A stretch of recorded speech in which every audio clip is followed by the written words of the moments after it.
पूर्ण समुद्र वलयांकित पृथ्वीचं राज्य महात्मा धर्मराजांना प्राप्त झालेलं आहे. धर्मराज आता अत्यंत आनंदानं पृथ्वीचं परिपालन करत आहे. नीतीनं न्यायानं राज्य चाललेलं आहे. कृष्ण पादाब्ज सेवया, भगवंताच्या चरणकमलाची सेवा करत आपलं जीवन कृतार्थ करत आहे.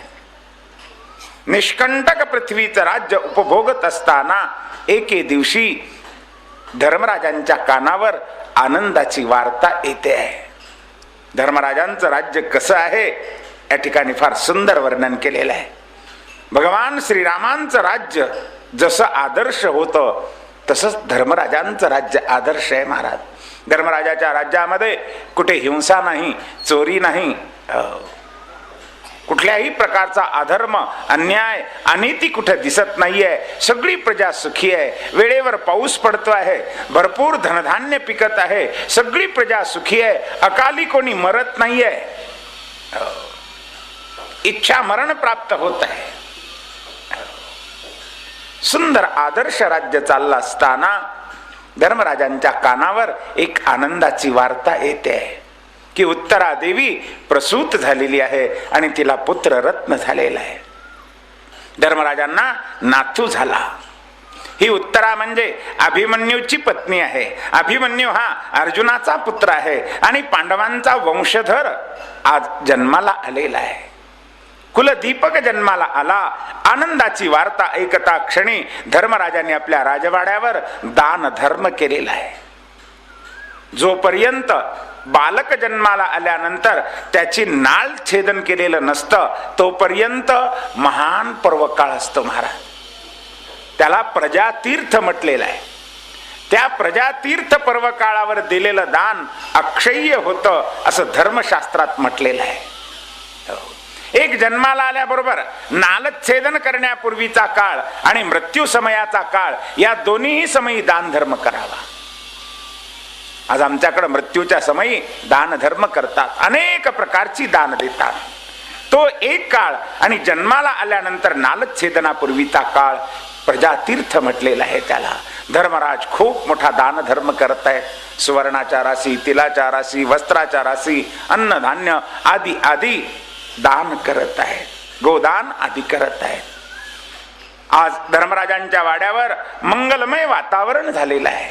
मोठमोठे साधू संत, ऋषी मुनी, वैदिक विद्वान, ज्योतिषी आचार्य यांना बोलावलेलं आहे. त्यांचा सन्मान केला आणि त्यांच्या चरणावर वंदन करून धर्मराज प्रार्थना करतात. महाराज, अप्पेश वंशान राजर्षेन पुण्यश्लोकान महात्मनः अनुवर्तिता श्वेद्यशसा साधुवादेन सत्तमाः.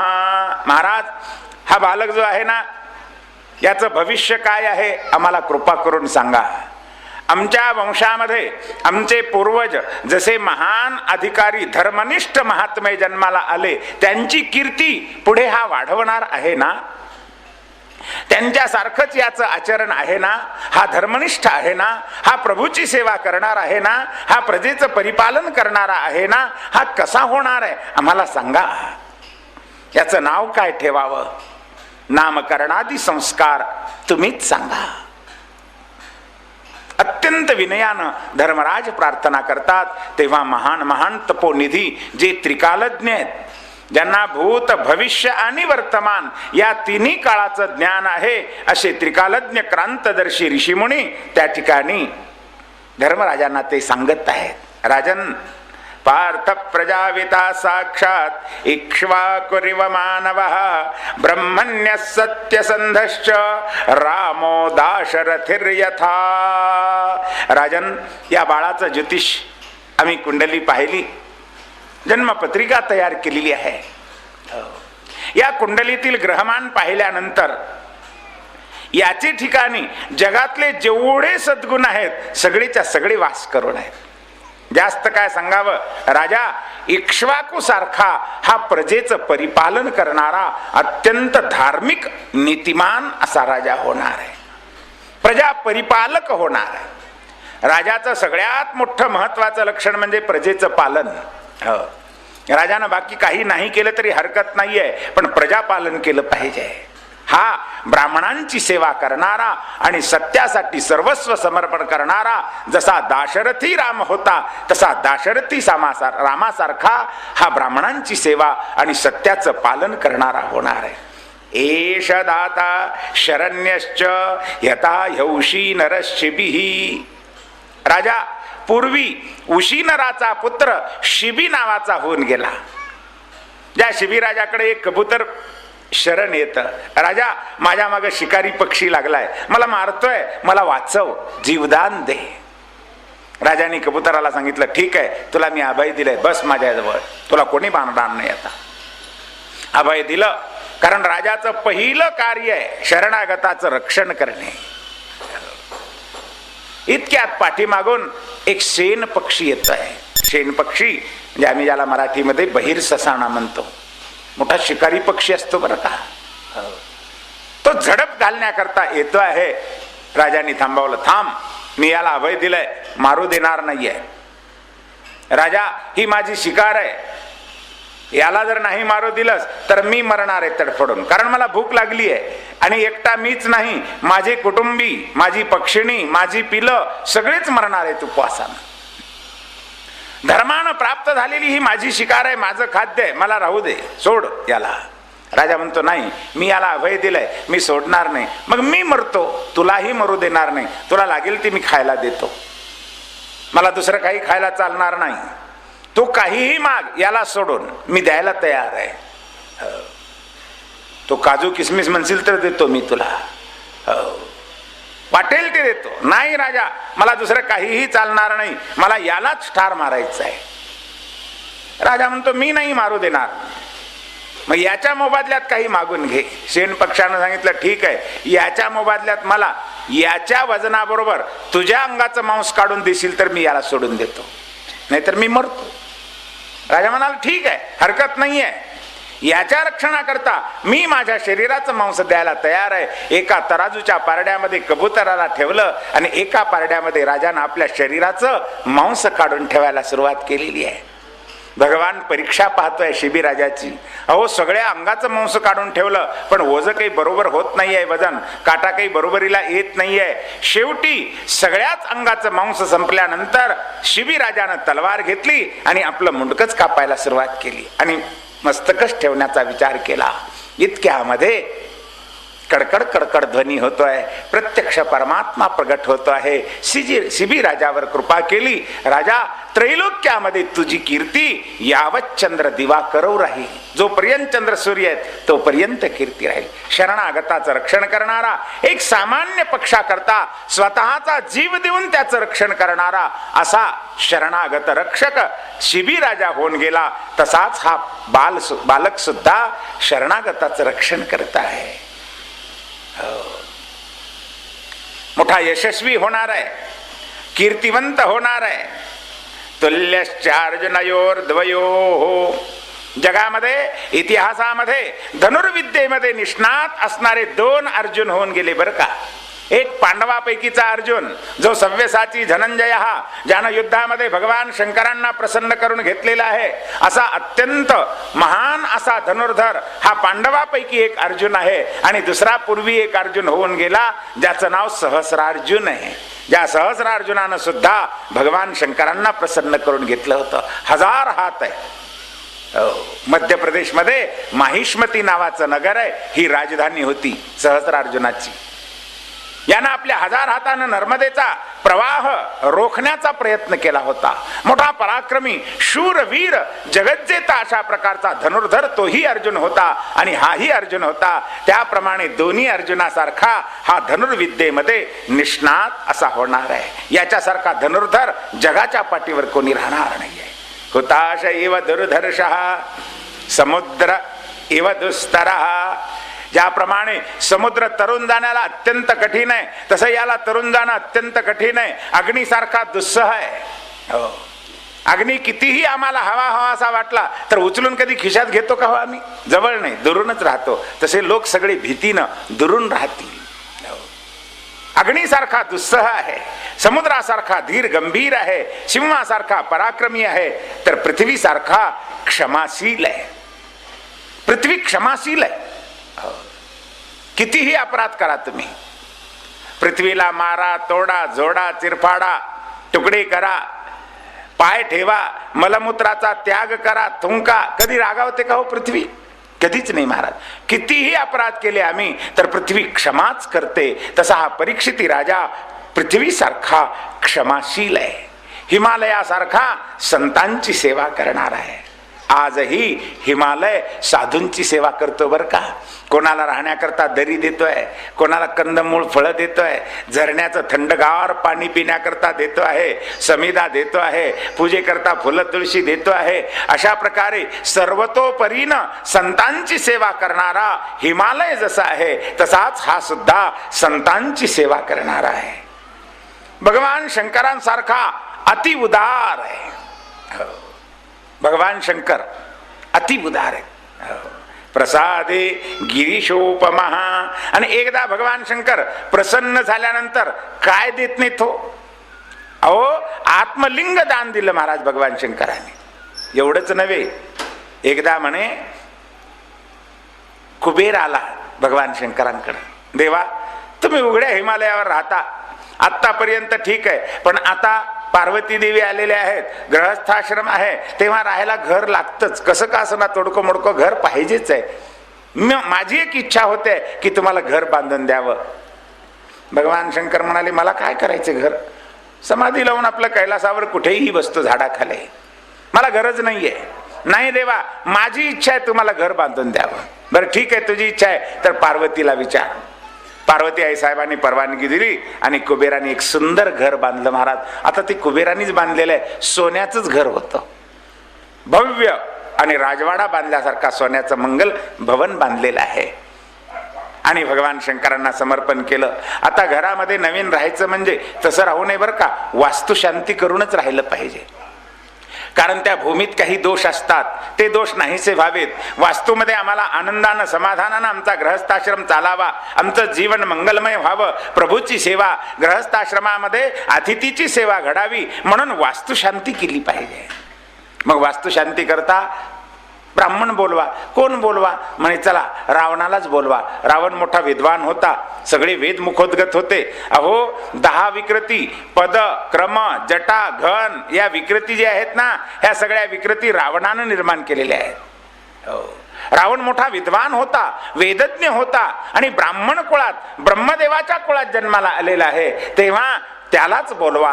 रावणाला वास्तुशांतीला बोलावलेलं आहे. होम हवन यथासांग वास्तुशांती झाली. आता दक्षिणा द्यायची ब्राह्मणाला.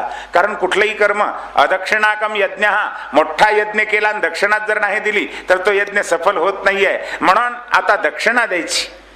काय द्यावी? रावणालाच विचारलं भगवान शंकरांनी. रावणा, तुझी इच्छा असेल ते सांग, मी दक्षिणा देतो. रावण मोठा कपटी होता बरं का. रावण म्हणाला, देवा तुम्ही प्रसन्नच असाल ना, तर मग एवढं असं करा, दक्षिणेच्या रूपात मला एवढी वास्तूच देऊन टाका म्हणे. वा रे वा, किती दुष्ट हो.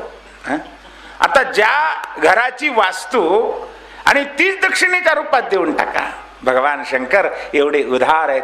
जगाच्या पाठीवर भगवान शंकरासारखा उदार कोणी नाहीये. ती वास्तूच सोन्याचा महाल देऊन टाकला. रावण एवढा कपटी आहे, तो म्हणतो देवा एवढ्या सुंदर महालात एकट्यानं कसं राहावं, तेव्हा तुमची पार्वती देऊन टाका. आणि भगवान शंकरांनी देऊन टाकली महाराज.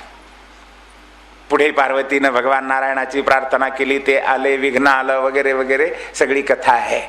सारांश, भगवान शंकर अति उदार आहेत. जगाच्या पाठीवर भगवान शंकरासारखं उदार कोणी नाहीये. सर्वस्वाचं दान दे, आत्मलिंग देणारा भगवान शंकर आहेत महाराज. प्रसादे गिरीशोपमः. प्रसन्न झाल्यानंतर भक्ताला भगवान शंकर सर्वस्वाचं दान देतात. तसा हा राजा सुद्धा अति उदार आहे. आश्रय सर्वभूतानां यथा देवो रमाश्रयः. लक्ष्मीपती नारायणासारखा सर्व भूतमात्रांना आश्रय देणारा, सर्वांना आधार देणारा. कोणालाही असं वाटत नाहीये परीक्षिती राजा राज्य करत असताना की मी निराधार आहे आणि माझं कसं होईल अशी चिंताच नाहीये. नाहीतर बऱ्याच लोकांना आता वाटतं की आम्ही निराधार आहोत. भलेही सरकारनं संजय निराधार योजना काढली आहे, तरी आज जगात कितीतरी निराधार आहेत. राजा परीक्षिती असताना जगात असं कोणालाही वाटत नव्हतं की मी निराधार आहे. सगळ्यांना आधार होता राजा, सगळ्यांचं पालन पोषण करता होता राजा. रंतिदेव इवोदारे, रंतिदेवासारखा अति उदार दयाळू आहे. भागवताच्या नवम स्कंदामध्ये रंतिदेवाची मोठी गोड कथा लिहिली आहे बरं का. हे रंतिदेव राजा असताना एकदा दुष्काळ पडला पृथ्वी तलावर. खायला अन्न मिळेना, प्यायला पाणी मिळेना, भयंकर अकाल पडलेला आहे. अहो, झाडाचे पानं सुद्धा राहिले नाही आहेत, जनावरं मरत आहेत, माणसं मरत आहेत दुष्काळानं, खायला अन्न पाणी मिळत नाहीये. स्वतः राजा 48 दिवस उपवासी आहे आणि 48 दिवसानंतर रंतिदेवाला काही थोडं बहुत खायला अन्नधान्य, दूध, पाणी आणि गहू वगैरे असं मिळालेलं आहे. तेव्हा तेच गहू भरडून त्याची खीर तयार केली, देवाला नैवेद्य दाखवला आणि आता कुटुंबीजनासह भोजन करावं म्हणून राजा बसणार. इतक्या दारावर एक अतिथी आला आणि मोठ्या दयार्द्र हृदयानं आरोळी देतोय. राजा, किती दिवस झालं रे, दुष्काळानं मला अन्न मिळालं नाही, मी भुकेलाय, मला काही 4 घास खायला दे, नाहीतर तडफडून तुझ्याच अंगणात मरतो बाबा. राजाला दया येते.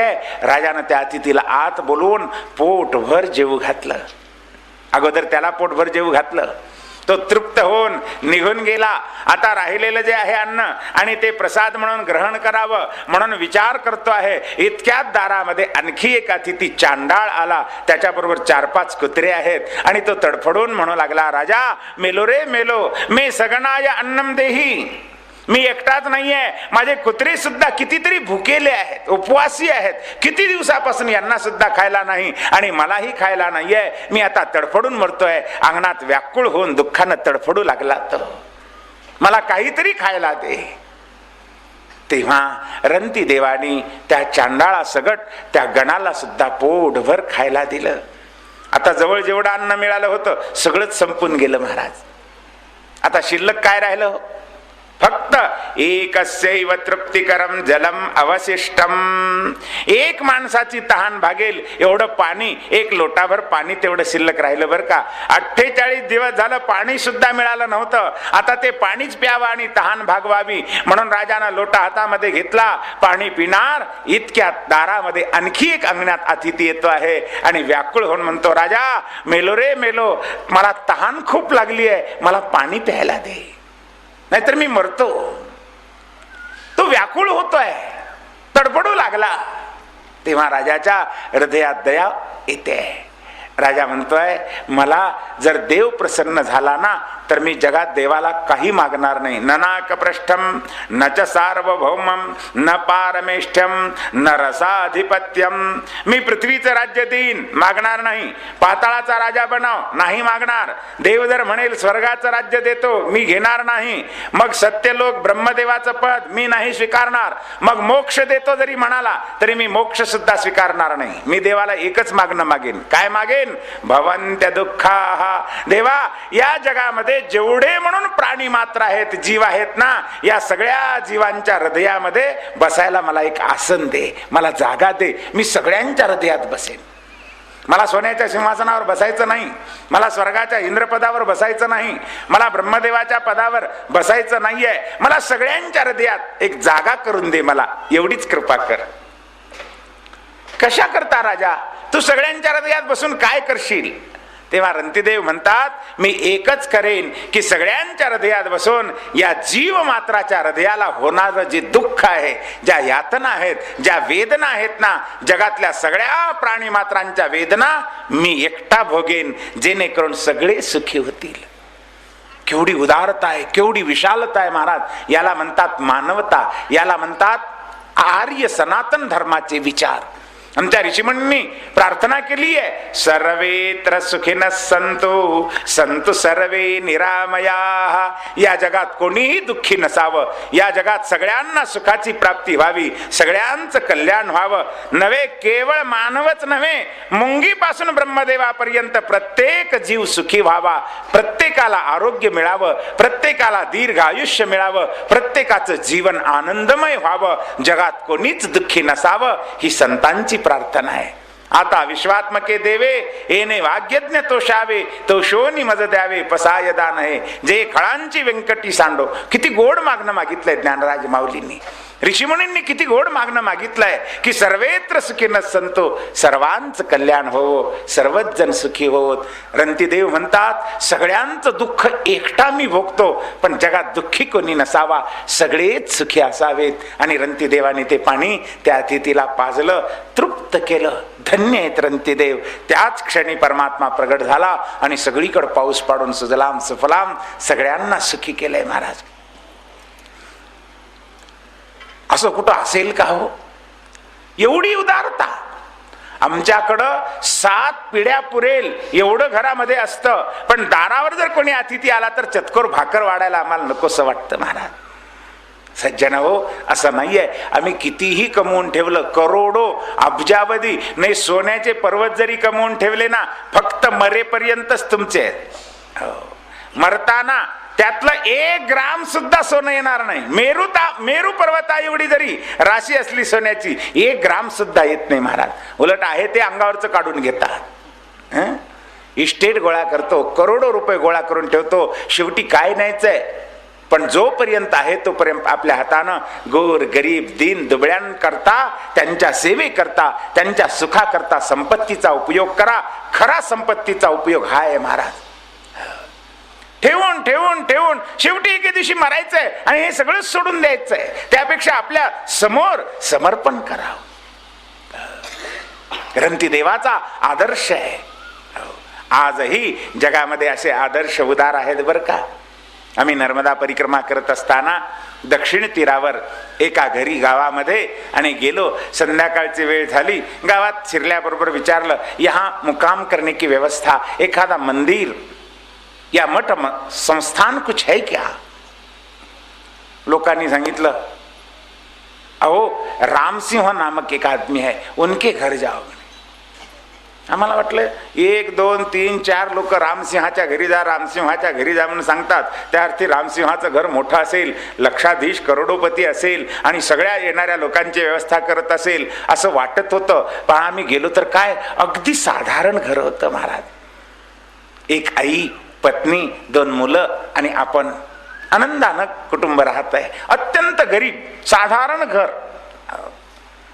गेल्याबरोबर आओ बाबाजी नर्मदे हर प्रत्येकाचं येणाऱ्याचं स्वागत करतो महाराज. पाय धुवायला पाणी लागलीच बसायला पोतं सतरंजी काहीतरी टाकायचं. बाबाजी आप स्वयंपाकी हो या बनी बनाई चलती है. परिक्रमेमध्ये 2 प्रकार बरं का भोजन करणाऱ्याचे. बनी बनाई म्हणजे जे काही तयार करून वाढेल ते खायचं आणि स्वयंपाकी म्हणजे आपल्या आपल्या हातानं तयार करून खायचं कोरडा शिदा घेऊन. आप कौन हो. आम्ही सांगितलं स्वयंपाकी आहे. लागलीच त्यांनी काय द्यायचं ते दिलं. शिदा पाणी स्वतः भाजीपाला वगैरे चिरून दिला. जेवण वगैरे झाल्यानंतर अगदी आनंदानं दोघेही नवरा बायको प्रेमानं आग्रह करून जेवू घालतात. जेवण झाल्यानंतर आम्ही विचारलं तुम्ही काय करता तुमच्या घरी काय काय आहे. वाटलं की 5-25 एकर जमीन वगैरे असेल. पण नाही बाबाजी 1 एकर सुद्धा जमीन नाही आहे. मग कुटुंब कसं चालवता. म्हणे आम्ही रोज मोलमजुरी करतो 35 रुपयावर आम्ही काम करतो आणि जे येईल ना त्यामध्ये आनंदानं खातो आणि तुमच्यासारखे जे कोणी येतील ना त्यांना घडेल तो घास कुटका खाऊ घालतो. अरे पण एवढ्यात कसं भागतं. कधी 10 लोक येतात कधी 15 लोक येतात. त्यांनी सांगितलं बाबाजी आम्हाला संतांनी आदेश दिलेला आहे की अतिथीला उपवासी कधी राहू देऊ नये. आम्ही त्या संतांच्या आदेशाप्रमाणे चालतो. काय संतांचा आदेश आहे. त्यावेळी त्याने एक दोहा म्हणून दाखवला. इतका सुंदर दोहा आहे की प्रत्येक मानवानं तो पाठ करावा आणि आपल्या घरी लिहून ठेवावा महाराज. काय दोहा सांगितला. त्यांनी सांगितलं आम्ही एवढंच देवाला मागतो साई इतना दीजिए जामे कुटुंब समाय मैं भी भूका ना रहूं अतिथी न भूका जाय.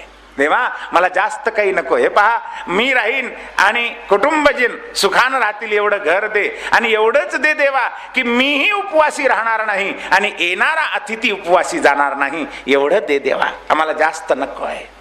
बाबाजी त्यानं सांगितलं, कदाच जास्त मंडळी जर आली ना तर आम्ही अर्धी अर्धी भाकरी खाऊन राहतो, पण आमच्या आईबापांनी सांगितलंय की कोणाला उपवासी जाऊ द्यायचं नाहीये. धन्य महाराज, धन्यो गृहस्थाश्रम. आजही जगामध्ये असे कितीतरी उदार हृदयाचे लोक आहेत, भलेही ते परिस्थितीनं गरीब असतील, पण त्यांच्या इतकं मनानं श्रीमंत जगात कोणी नाही महाराज. आपण उपवासी राहून अतिथीला भोजन घालणारे आजही समाजामध्ये आहेत, आणि खरंच जीवन त्यांचं आहे महाराज. अरे सगळी संपत्ती आमची नाही आहे, आणि केवळ स्वार्थ करू नका. मी आणि माझ्या पोटाची गार भरणे, मी आणि माझं कुटुंब, मी आणि माझी बायको, मी आणि माझा नवरा, मी आणि माझे मुलं बाळ, मी आणि माझं घर, ना ना ना, याला जीवन म्हणत नाहीत. अरे हे किडे मकोडे सुद्धा एवढं तर जीवन जगतात. आपल्या पिलाचं परिपालन अरे पशुपक्षी सुद्धा करतात महाराज. यापेक्षा थोडं विशाल मन बनवलं पाहिजे. थोडा समाजाचा विचार, राष्ट्राचा विचार, धर्माचा विचार, गोरगरिबांचा विचार, दीन दुबळ्यांचा विचार जीवनामध्ये घडला पाहिजे. रंतीदेव जगाचा विचार करतात, आणि रंतीदेव जसे अति उदार आहेत तसा हा परीक्षिती राजा सुद्धा, तुझा बालक जो आहे ना हा अति उदार आहे. रंतीदेव इवोदारे ययातिरिव धार्मिका. राजा ययाती राजासारखा हा अत्यंत धार्मिक होणार आहे, धर्मनिष्ठ होणार आहे. धर्माकरता प्राण देण्याची तयारी आहे, धर्माकरता सर्वस्व समर्पण करण्याची तयारी आहे. राजा बलीसारखा धृतिमान धैर्यवान आहे. धृत्या बलिसमः कृष्णे प्रल्हाद इव सद्ग्रहा. बलिराजा, आपण पुढे त्याचं चरित्र ऐकणार आहोत बलिराजाचं. बलिराजानं एकदा वचन दिलं होतं ब्राह्मण बालकाला 3 पावलं भूमी दान देण्याचं. तो ब्राह्मण दुसरा नसून प्रत्यक्ष परमात्मा. त्यानं कपट केलं होतं. एका पावलात पृथ्वीचं राज्य आटवलं, शरीरानं सगळं अंतरिक्ष आटवलं, आणि एका पावलात स्वर्गाचं राज्य आटवलं. 2च पावलात त्रैलोक्याचं राज्य संपलं. 3रा पाय कुठे ठेवू सांग. बलिराजानं आपलं मस्तक पुढे केलं, जीवन सर्वस्व दिलं, पण खोटं बोलला नाहीये. राज्याकरिता, त्रैलोक्याकरिता किंवा प्राणाकरिता कधीच खोटं न बोलणारा बलिराजा जसा सत्यवादी होता, उदार होता, तसाच हा तुझा बालक सुद्धा सत्यवादी आहे. आणि दैत्य कुळामध्ये जन्माला आलेला प्रल्हाद जसा भाविक भक्तराज होता, तसाच हा सुद्धा भक्तराज आहे. प्रल्हाद महात्मा आहे, प्रल्हाद वैष्णव आहे, प्रल्हाद देवाचा भक्त आहे. प्राणांत संकट आली तरी सुद्धा प्रल्हादानं भक्तीचा त्याग केला नाहीये. प्रल्हाद नामधारक आहे, तसा हा सुद्धा प्रल्हादासारखा. प्रल्हाद इव सद्ग्रहा. आहरतैषोश्वमेधानां वृद्धानां पर्युपासकः. हा अश्वमेध यज्ञ करणार आहे, मोठमोठे यज्ञ करणार आहे, यज्ञ नारायणाची उपासना करणार आहे, भगवंताची सेवा करणार आहे, धर्माचं आचरण करणार आहे. आणि वृद्धानां पर्युपासकः, वृद्धांची सेवा करणारा हा मोठा अत्यंत पुण्यात्मा आहे. सगळ्यात मोठी गोष्ट आहे महाराज वृद्धांची सेवा बरं का. आई वडिलांची सेवा, वडीलधाऱ्यांची सेवा. पण आज दुर्दैव आहे, टीव्ही सिनेमा पाहून आम्ही संस्कृती भ्रष्ट होऊ लागलो आहोत. पाश्चात्य लोकांचं अंधानुकरण करत आहोत. आई वडील म्हातारे झाले की लागलीच त्याला आम्ही वृद्धाश्रमात पाठवत आहोत.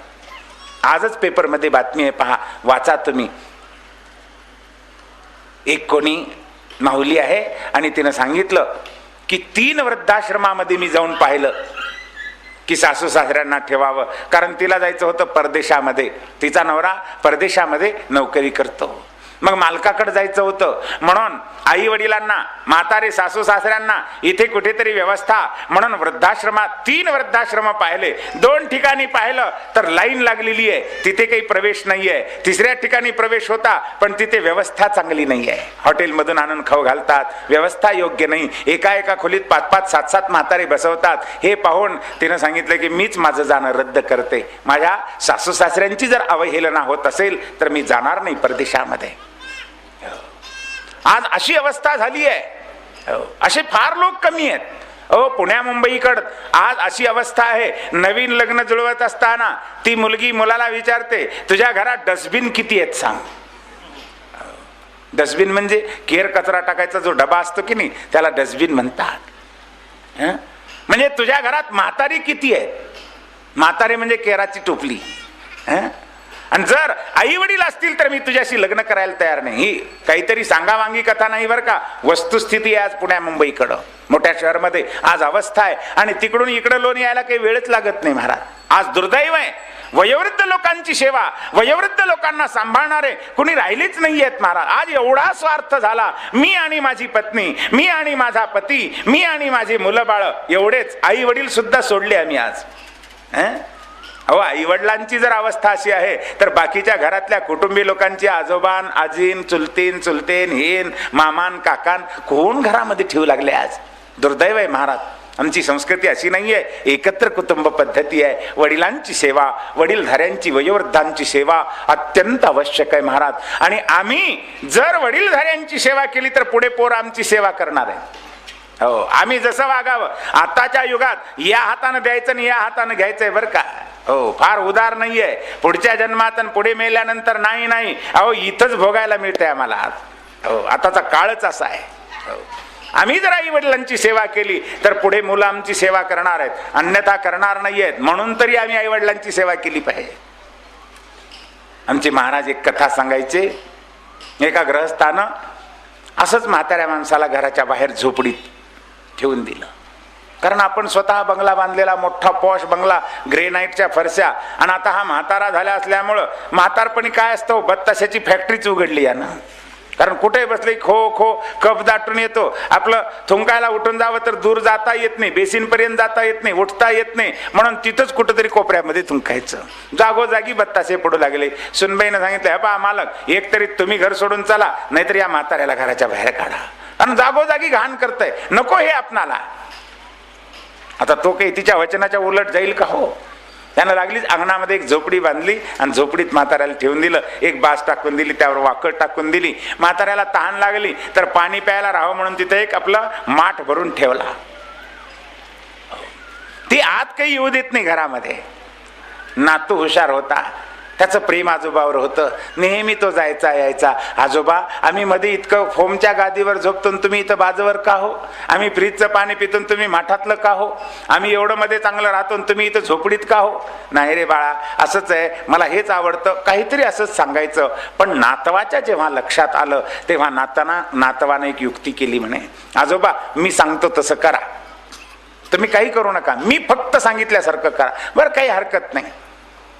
मग तो नातू हुशार होता. त्यानं त्याच्या आईवडिलाला, म्हणजे या म्हाताऱ्याच्या मुलाला आणि सुनबाईला बरोबर घेऊन एके दिवशी झोपडीमध्ये आला. बसला. इकडल्या तिकडल्या गप्पा टप्पा चालता चालता बोलणं झालं. 10-5 मिनिट झाले की त्या म्हाताऱ्याला तहान लागली आणि पाणी पिण्याच्या निमित्तानं तो माठ घेऊन प्यालामध्ये पाणी घेता घेता हातातून माठ निसटला आणि ठो म्हणून आपटला आणि फुटला. आता माठ पडल्यास काय व्हायचंय? माठ फुटल्याबरोबर तो नातू उठला की ताडकन आजोबाच्या गालामध्ये लगावली त्यानं. पोराला वाईट वाटलं, म्हणजे या पोराच्या बापाला वाईट वाटलं.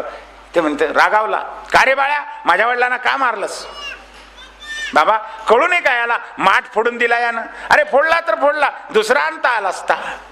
नाही बाबा, तुम्हाला कळत नाही. अहो, हा जर यानं फोडला नसताना तर मी तसाच जपून ठेवला असता आणि तुम्ही म्हातारे झाल्यानंतर तुम्हाला पाणी प्यायला याच्यातच ठेवलं असतं. यानं फोडला म्हणजे 50 रुपये घातले की नाही माठाचे. शॉक बसला महाराज त्याला. विनोद नाही, वस्तुस्थिती आहे ही. जर आम्ही आमच्या आई वडिलांची सेवा नाही केली तर पुढे आमचे मुलं बाळ करणार नाही आहेत महाराज. आम्ही जर आई वडिलांना आनंदानं प्रेमानं सेवा केली तर नक्की पुढे मुलं बाळ सुद्धा आमची सेवा करणार. मुलं बाळ नाही केले तर तो परमात्मा करील महाराज, एवढी निश्चित खात्री आहे. आई वडिलांची सेवा महान पुण्य आहे. जगाच्या पाठीवर तुम्ही देवाची पूजा करू नका, एखाद्या मंदिरामध्ये जाऊ नका. मंदिरामध्ये जाऊन देवाचं दर्शन घेतल्यापेक्षा घरी आई वडिलांना नमस्कार करा, सगळ्या ब्रह्मांडाला नमस्कार आहेत. घरी आई वडिलांची सेवा करा, साक्षात प्रभूची सेवा आहे. अरे, तीर्थयात्रेला सुद्धा जायची गरज नाही आहे, कारण जगातले सगळे तीर्थ वडिलांच्या आईच्या पायामध्ये आहेत महाराज. आम्ही आई वडिलांना पत्र लिहिताना, आता हे मोबाईल आणि फोन आल्यापासून पत्रच बंद झाले. हो, पूर्वी पत्र लिहायचं. पत्र लिहिताना आई वडिलांना काय लिहित होतो? श्रीमान राजमान्य राजश्री. ना, श्रीमान नाही, राजमान्य राजश्री नाही. मग तीर्थरूप मातोश्रींच्या चरणी, तीर्थरूप पिताश्रींच्या चरणी. अर्थात आई वडिलांना तीर्थरूप म्हणतात. आई वडील हे तीर्थ आहे. जगातले सगळे तीर्थ आई वडिलांच्या पायामध्ये आहेत, म्हणून त्या पायाला जर नमस्कार केला तर सगळ्या जगातल्या तीर्थाचं स्नान केल्याचं पुण्य आहे महाराज. वृद्धानाम पर्युपासकः, ब्राह्मण देवता सांगतात, राजा हा तुझा नातू आहे ना, हा वृद्धांची सेवा करणारा आहे, मोठा धार्मिक आहे, मोठा नीतिमान आहे, आणि असा हा अनेक यज्ञयाग करून भगवंताची उपासना करणारा निग्रहिता कलेरेश भुवो धर्मस्य कारणात. आणि या पृथ्वी तलावर याचं राज्य चाललं असताना कलियुगाचं निग्रहण करणार आहे, कलियुगाचं शासन करणार आहे, धर्माचं रक्षण करणार आहे, आणि त्या धर्माकरिता म्हणून कलियुगाचं निग्रहण करणार आहे. असा कलियुगाचं निग्रहण करणारा महान असा हा धर्मनिष्ठ राजा होणार आहे. राजा धर्मराज, वास्तविक या बालकाचं नाव विष्णुरात असं आहे बर का. विष्णुरात म्हणजे विष्णुना रातः रक्षितः विष्णुरातः, भगवान विष्णूंनी याचं आईच्या उदरामध्ये ब्रह्मास्त्रापासून रक्षण केलं म्हणून याचं नाव विष्णुरात आहे. शुकाचार्यांचं नाव देवरात आहे, तर परीक्षिती राजाचं नाव विष्णुरात आहे. मग विष्णुरात नाव असताना हे परीक्षिती नाव का पडलं, तर म्हणे जन्माला आल्याबरोबर याला पाहण्याकरता अनेक देशोदेशीचे गावोगावीचे राजे राजकुमार आलेले आहेत. आता लेकरू झालं आणि त्यातल्या त्यात पुन्हा राजाला राजवंशामध्ये, आणि त्यातल्या त्यात मुलगा झालं म्हटल्यानंतर अहो सगळ्या गावातले नगरीतले लोक आले, हजारो लोक येतात, परगावहून लोक येतात, देशोदेशीचे राजे राजकुमार येतात, साधू संत ऋषीमुनी येतात या बाळाला पाहण्याकरता. आज अत्यंत लहान लहान बालक सुद्धा आणि मद्यपान करत आहेत. याचं एकमेव कारण तुम्ही आम्ही माता पित्याने त्यांकडे दुर्लक्ष केलेलं आहे. आम्ही बालकाकडे पाहत नाहीत. एकदा बस त्याला रंगरंगोटी करून कपडे वगैरे घातले आणि तो ड्रेस वगैरे घालून आणि ती बॅग वगैरे तयार करून दिली आणि पाठवून दिलं की बस पुन्हा संध्याकाळपर्यंत आम्हाला त्याची काळजी नाही आहे.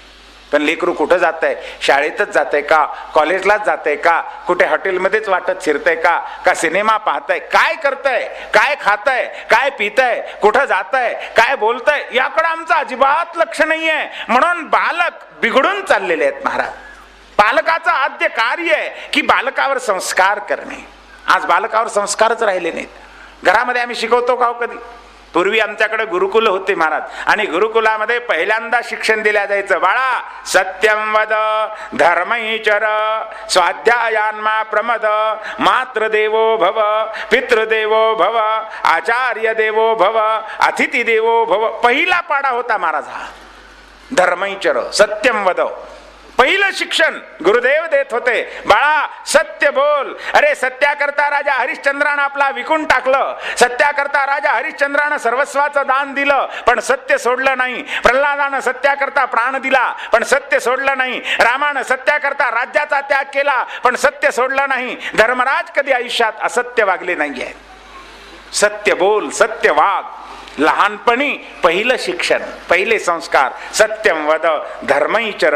बाळा धर्मानं वाग, स्वाध्याय कर, अध्ययन कर, विद्याध्ययन कर. मात्र देवो भव. बाळा या जगात चारच देव आहेत. पहिला देव आई आहे, दुसरा देव पिताश्री आहेत, तिसरा देव गुरुदेव आहेत आणि चौथा अतिथी आहे. हे चार देव आहेत, यांची सेवा करावी. हो, पहिलं शिक्षण होतं महाराज. आता हे शिक्षण आहे का हो? आम्ही लेकराला शिकवतो का? घरामध्ये स्नान झाल्याबरोबर लेकराला शृंगार केल्याबरोबर जा बाळा देवाला नमस्कार कर, आई वडिलांना नमस्कार कर, आजोबा आजींना नमस्कार कर, त्यांना उलट बोलू नकोस, सत्य बोल. कधी बोलतो का? उलट आम्हीच त्या लेकराला खोटं बोलायला शिकवतो महाराज. आज आई वडील संस्कार करत नाहीये, त्यामुळे तरुण पिढी बर्बाद होते.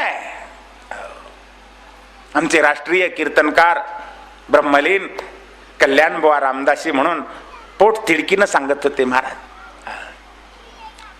विनोदानं सांगायचे की आईचं काम संस्कार करणे, पण आज आई संस्कार करत नाही. आजची आई संस्कार कसे करते? लहानपणापासून पहा. आता बालक आहे, लेकरू आहे, लहान आहे, त्या लेकराला पोटभर पाजत सुद्धा नाही बरं काची आई. अमेरिकेलाच नव्हे सगळ्या जगाला टाहो पडून सांगावं लागतं. एक मातृदिन दिवस ठरवलेला आहे की त्या दिवशी सांगतात आईनं पोटभर लेकराला पाजावं, म्हणजे लेकराची शक्ती वाढते, लेकराचं आरोग्य वाढतं. आजची माता लेकराला पोटभर पाजतच नाही म्हणे. का? तर लेकराला जास्त पाजलं तर आपलं शरीर खराब होतं, ब्युटी खराब होते म्हणे. म्हणून नाही पाजत. मग लेकराची भूक भागत नाही. मग भूक भागत नाही, मग त्या बाटल्या निघाल्या पहा, ज्याला बूज बसवलेलं, त्यामध्ये दूध घालायचं, ती बाटली ते बूज तोंडामध्ये द्यायचं, हातामध्ये द्यायची आणि पुन्हा वरून कौतुकानं सांगायचं, बाळा बाटली सोडू नको बरं का, घट्ट धर, दोन्ही हातात धर, बाटली सोडू देऊ नको, बाटली पडू देऊ नको, बाटली धर, घट्ट धर, घट्ट धर. अगदी लहानपणापासून आईनं सांगितलेलं, लेकराने ते ऐकलेलं. अशी काही घट्ट धरते की पुढे तारुण्यात सुद्धा बाटली सोडत नाही. ते एखादी बायको सोडते पण बाटली सोडत नाहीये. विनोद नाही, ही वस्तुस्थिती आहे. आज समाज बिघडत आहे, तरुण पिढी व्यसनी होत आहे. याला मूळ कारण माता पिता आहेत. आम्ही दुर्लक्ष केलंय, पाहतच नाही तो कुठे जातोय काय. आणि योग्य वेळी जर लक्ष दिलं तरच पिढी सुधारणार आहे महाराज. पुढे मोठं झाल्यानंतर समजावून सांगून काही उपयोग नाहीये. एकदा व्यसनाच्या अधीन गेल्यानंतर पुन्हा कितीही सांगितलं, कितीही बुवांकडे गेलं, कुठे जरी गेलं तरी काही उपयोग नाहीये. म्हणून लहानपणापासून त्याच्याकडे लक्ष द्या. बालपणापासून संस्कार करा. आणि बाल मनच संस्कारक्षम असतं महाराज. जोपर्यंत चिखल आहे तोपर्यंत वळतो, त्याला आकार द्यायचा तसा दिला जातो. पण चिखल वाळला की मग आकार द्यायला गेलं की तुकडे पडतात, पण वाकत नाही. ते चिखल आहे तोपर्यंत त्याला कसाही आकार देता येतो. तसं बालक जोपर्यंत आहे तोपर्यंत त्याच्यावर संस्कार सगळे करता येतात महाराज. हो, एकदा मोठा झाल्यानंतर मग तुमचं नाही, कुणाचंच ऐकत नाही. ते आई वडिलांचं ऐकत नाही, शास्त्राचं ऐकत नाही, संतांचं ऐकत नाही, कोणाचंच ऐकत नाही. म्हणून बालपणापासून त्याच्यावर संस्कार केले पाहिजेत. आज संस्काराकडे दुर्लक्ष होत आहे. संस्कारहीन जीवन पशुजीवन आहे.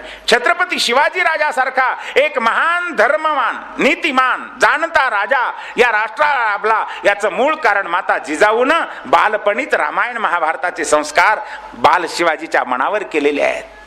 म्हणून एक आदर्श राजा जगाला मिळाला महाराज. जिजाऊचे अनंत उपकार आहेत ते समाजावर. मातेचं पहिलं कार्य आहे महाराज आपल्या बालकावर योग्य संस्कार करणे. आज संस्कार राहिले नसल्यामुळं तरुण पिढी बर्बाद होते, मद्यपान करत आहे. मद्यपान महापाप आहे आणि कलियुगाचं मूर्तिमंत स्थान आहे. दुसरं स्थान मद्यपान. पहिलं स्थान द्योतम पानम, द्यूत क्रीडा, मद्यपान दुसरं, आणि तिसरं स्त्रिया, सोना, वेश्येची संगती, हे तिसरं कलियुगाचं स्थान आहे. वेश्येच्या संगतीमध्ये धनाची हानी आहे, शरीराची हानी आहे, आरोग्याची हानी आहे, सगळं अपवित्रता आहे आणि पाप आहे. नरक यातना भोगाव्या लागणार आहेत. वेश्येचं सहवास हा नरकाचं स्थान आहे. कलियुगाचं तिसरं स्थान आहे. आणि चौथं सुना. सुना म्हणजे मांसाहार, निर्दयता, कठोरता हा दोष आहे तिथे. अरे स्वतःच्या जिभेचे चोचले पूर्ण करण्याकरता निष्पाप जीवाची लोक हत्या करतात महाराज. का? तुम्हालाच जगण्याचा अधिकार दिला या सृष्टीमध्ये, त्या प्राणीमात्रांना जगण्याचा अधिकार नाही आहे. अरे ही सृष्टी भगवंतांनी सगळ्यांकरता निर्माण केलेली आहे. सगळ्यांना जगण्याचा अधिकार सारखा आहे. केवळ मानवालाच जगण्याचा अधिकार आहे असं समजू नका. मुंगीपासून ब्रह्मदेवापर्यंत प्रत्येकाला जगण्याचा अधिकार आहे. पण आम्ही त्यांचा अधिकार हिरावून घेत आहोत, निष्पाप जीवांची हत्या करत आहोत आणि अशा प्रकारे निर्दय कठोर बनून आम्ही वागत आहोत. मांसाहाराची ठिकाणी दया नाहीये, निर्दयता आहे. निष्पाप गरीब अत्यंत दीन दुबळ्या जीवांची हत्या आम्ही करत आहोत. मांसाहार पाप आहे. कलियुगाचं चौथं स्थान आहे. विचार जर केला तर निसर्गाच्या नियमाप्रमाणे मनुष्य शुद्ध शाकाहारी आहे बरं का. नियम आहेत निसर्गाचे. जन्माला आल्याबरोबर ज्याचे डोळे उघडतात त्याच्याकरता निसर्गानं शाकाहार सांगितलाय आणि ज्याचे डोळे उघडत नाहीत त्यांच्याकरता मांसाहार आहे बरं का. कुत्र्याची पिल्लं, मांजराची पिल्लं, वाघाची पिल्लं, सिंहाची पिल्लं जन्मल्याबरोबर डोळे उघडत नाहीत. कोणाला 18 दिवस लागतात, कोणाला 21 दिवस लागतात, मग त्यांचे डोळे उघडत असतात. तोपर्यंत त्यांच्या डोळ्यावर पडदा असतो बरं का. निसर्गाचा नियम आहे की जन्माला आल्याबरोबर ज्याला दृष्टी आहे त्याच्याकरता शाकाहार आहे आणि ज्याला दृष्टी नाही त्याच्याकरता मांसाहार आहे. ज्याला सुळे दात असतात त्यांच्याकरता मांसाहार आहे. मानवाला सुळे दात नाही आहेत म्हणून मानव शाकाहारी आहे. आणखी एक नियम आहे की ज्याला ओठानं पाणी पिता येतं त्या प्राण्याकरता निसर्गानं शाकाहार सांगितला आणि ज्याला ओठानं पाणी पिता येत नाहीये, जिभेनं पाणी पितात ते प्राणी मांसाहारी आहेत. जगात पहा तुम्ही कुठलेही प्राणी जे जिभेनं पाणी चटचट, कुत्रा म्हणा, मांजर म्हणा, वाघ म्हणा, सिंह म्हणा, यांना ओठानं पाणी पिता येत नाहीये, ते जिभेनं पाणी पितात. त्यांच्याकरता तो आहार सांगितलेला आहे. मानव ओठानं पाणी पितो, मानवाचे जन्मल्याबरोबर डोळे उघडे आहेत, मानवाला सुळे जात नाहीयेत, तरी सुद्धा शाकाहार आम्ही सोडून दिलेला आहे. असो निसर्गाच्या विरुद्ध वागत आहोत. हा एक चौथा पाय आहे कलियुगाचा. सुना मांसाहार एक महान पाप आहे. आमच्या शास्त्रामध्ये असं वर्णन आहे, आम्ही ज्या प्राण्याची हत्या करतो ना, त्या प्राण्याच्या अंगावर जेवढे केस आहेत तेवढे 1000 वर्ष आम्हाला आणि नरक यातना भोगाव्या लागतात, नरकामध्ये दुःख भोगावं लागतंय महाराज. असो अशा प्रकारची ही 4 स्थानं कलियुगाला दिलेली आहेत. एवढ्यावर सुद्धा कलियुगाचं समाधान झालं नाही बरं का, म्हणून पुन्हा आणखी काही वाढवून स्थान द्या महाराज. तेव्हा परीक्षित राजानं आणखी एक स्थान वाढवून दिलेलं आहे, आणि ते म्हणजे स्वर्णस्तेयम, सोन्याची चोरी, द्रव्याची चोरी. ज्या ठिकाणी सुवर्णाची चोरी आहे त्या ठिकाणी कलियुग आहे. दुसऱ्याचं द्रव्य हरण करणं हे कलियुगाचं लक्षण आहे. अशी 5 स्थानं कलियुगाकरता दिलेली आहेत. सूतमणी सांगतात की हे साधूजन हो, एखाद्या जीवाला कलियुगामध्ये जन्म मिळाला, पण या 5 स्थानाचा ज्यानं त्याग केलेला आहे त्याला कुठल्याही प्रकारचं पाप लागत नाहीये. म्हणून द्यूत क्रीडा, मद्यपान, वेश्येची संगती, मांसाहार आणि सुवर्णाची चोरी या 5 गोष्टीचा ज्यानं त्याग केला त्याचं जीवन भलेही तो कलियुगात जन्माला आलेला असला तरी सत्ययुगात असल्यासारखाच आहे. त्याला कुठलंही जीवनामध्ये दुःख नाही आहे. म्हणून या 5 गोष्टीचा त्याग करावा. हे 5 स्थानं म्हणजे मूर्तिमंत कलियुगाची स्थानं आहेत. असो अशा प्रकारे 5 ठिकाणं दिलेली आहेत कलियुगाला राहण्याकरता. कलियुगाचं निग्रहण केलं आणि आता कलियुगाला हकलून दिल्यानंतर राजा परीक्षिती त्या दोघांच्या जवळ येतो. गोमातेच्या आणि वृषभ देवतेच्या जवळ येऊन चरणावर साष्टांग वंदन केलेलं आहे. गोमातेला, माते तुला कसलं दुःख आहे? ही गोमाता म्हणजे कोण आहे? पृथ्वीचं प्रतीक आहे. पृथ्वीच गाईचं रूप घेतलेलं आहे. ही पृथ्वी कलियुगाच्या भारानं अत्यंत दुःखी झाली होती महाराज. तिला पुन्हा सुखी केलंय, धर्माची स्थापना केलेलं आहे. सत्यावरच आधारित चंद्र सूर्य आहेत, पृथ्वी सुद्धा सत्यावर आधारित आहे महाराज. सगळं ब्रह्मांड जे चाललंय सत्यावर चाललेलं आहे. सगळ्यांचा मूळ पाया सत्य आहे. सत्य आहे तर जीवन आहे. धर्माचा एक पाय सत्य आहे. ज्या धर्मामध्ये सत्य नाही त्याला धर्म म्हणू नये. पहिला पाय सत्य, सत्यंतपः. दुसरा पाय धर्माचा तपश्चर्या. आज कलियुगामध्ये तपश्चर्या हा पाय सुद्धा तुटला बरं का. तप राहिलंच नाही महाराज. पूर्वी आमच्या भारतामध्ये हिमालयामध्ये गंगेच्या तीरावर, नर्मदेच्या तीरावर, गोदेच्या तीरावर किती तपस्वी लोक महाराज काय तपश्चर्या करायचे. कोणी पाला खाऊन राहतोय, कोणी पाणी पिऊन राहतोय, कोणी वाऱ्यावरच राहतोय, कोणी एका पायावर, कोणी पंचाग्नी साधन, कोणी काही. आजही नाही तसं नाही बरं का. आज सुद्धा तुम्ही नर्मदेच्या तीरावर जाल तर पंचाग्नी साधन वगैरे करणारे अनेक साधू आहेत महाराज, तपस्वी लोक आहेत आज सुद्धा. नाही तसं नाही आहे, पण फार कमी झालं. आज कलियुगामध्ये तप राहिलं नाहीये. भोगवाद वाढला, शरीराचं सुख वाढलं. आम्हाला थोडेही कष्ट शरीराला नको. अहो पूर्वी 1000 वर्षे एका पायाच्या अंगठ्यावर उभं राहत होते. आता पायाच्या अंगठ्यावर एका तर सोडा, 2 पायावर सुद्धा 1 तासभर उभं राहायचं म्हणजे आम्हाला शिक्षा वाटते बरं का. अहो 3 तास एका मांडीवर बसायचं म्हटलं तर बसणं शक्य आहे का हो? या 3 तासामध्ये कितीतरी वेळा एकदा इकडलं टंगडं वर कर, एकदा इकडलं टंगडं इकडं कर, एकदा इकडं कर, एकदा इकडं कर. किती वेळा पाय बदलतो आम्ही, किती आसनं बदलतो. एका आसनावर बसून आम्हाला कधी 3 तास बसणं होतं. अरे 3 तास सोडा, 1 तास बसणं होत नाही महाराज. हो, तप राहिलंच नाही. भोगवाद वाढला जीवनामध्ये. हो, शरीराचं सुख जास्त वाढलेलं आहे, आरोग्य आणि त्यामुळे धोक्यात आलेलं आहे. शरीराला कष्टच देत नाही आहेत आम्ही. असो तपश्चर्या राहिली नाहीये कलियुगामध्ये. तप हा एक धर्माचा पाय आहे. सत्यंतपः शौचम. तिसरा पाय पावित्र्य आहे. कलियुगामध्ये स्वच्छता आहे पण पवित्रता राहिली नाही बरं का. पवित्रता नावाचा एक पाय तुटला. हो, स्वच्छता आहे पण स्वच्छता म्हणजे पवित्रता नव्हे. स्वच्छता निराळी आणि पावित्र्य निराळ. हो, कलियुगात स्वच्छता आहे पण पवित्रता राहिली नाही. पहा कपडे किती स्वच्छ हो. पूर्वी आमच्या लहानपणी कुठलंही साबण नव्हतं महाराज. त्या साडून कपडे घासायचे किंवा ते रिठ्या म्हणून झाडाचे फळं मिळायचे त्याचा फेस करून त्यानं कपडे धुवायचे. गलिच्छ राहायचे कपडे. आज कपडे स्वच्छ अगदी क्लीन आहेत महाराज, इस्त्री करूनच वापरतो आम्ही. नाना प्रकारचे साबण कपडे धुण्याकरता आहेत, नाना प्रकारचे साबण शरीर धुण्याकरता. शरीर किती स्वच्छ, 3-3 वेळा आम्ही साबण लावून शरीर स्वच्छ धुतो. कपडे स्वच्छ आहेत, शरीर स्वच्छ आहे, भांडे स्वच्छ आहेत. पूर्वी आमच्याकडं तांब्याचे पितळेचे भांडे होते, त्याला कितीतरी कलक चढायचा, हिरवे हिरवे पडायचे. हो, कलई लावली तर स्वच्छ राहायचे, नाहीतर नाही. आता स्टेनलेस स्टीलचे भांडे महाराज चकाचक, आरशाचं कामच नाही, त्या भांड्यातच पाहून गंध लावावं. भांडे स्वच्छ, नाना प्रकारच्या पितांबऱ्या वगैरे निघालेल्या आहेत, स्वच्छ भांडे आहेत. भांडे स्वच्छ आहेत, कपडे स्वच्छ आहेत, शरीर स्वच्छ आहे, फरशा स्वच्छ. अहो, पूर्वी शेणानं सारवावं लागायचं, जिकडं तिकडं शेण असायचं, जिकडं तिकडं चिखल असायचा, माती असायची, उकरायचं. आता हे काही भानगड राहिलंच नाही, ग्रेनाईटच्या फरशा निघाल्या महाराज, स्वच्छ अगदी चकाचक. घर स्वच्छ आहे, भांडे स्वच्छ आहेत, गल्ली स्वच्छ आहे, गाव स्वच्छ आहे, कपडे स्वच्छ आहेत, शरीर स्वच्छ आहे. फक्त मन गलिच्छ झालंय. आणि मनाची स्वच्छता म्हणजे पवित्रता आहे. आज आमचं मनच पवित्र राहिलं नाही, आणि ज्याचं मन पवित्र नाही त्याला जीवनात सुख समाधान शांती कधीच लाभणार नाही महाराज. तुम्हाला जीवनाचा आनंद जर उपभोगायचा असेल तर एकच करा, मन पवित्र करा. याचा अर्थ असा नव्हे की बाहेरून गलिच्छ राहावं. कदाच एखाद्या वेळी कपडे गलिच्छ असतील तर चालतील, पण मन गलिच्छ असून चालणार नाहीये. हो, बाहेरची स्वच्छता तर पाहिजेच पाहिजे.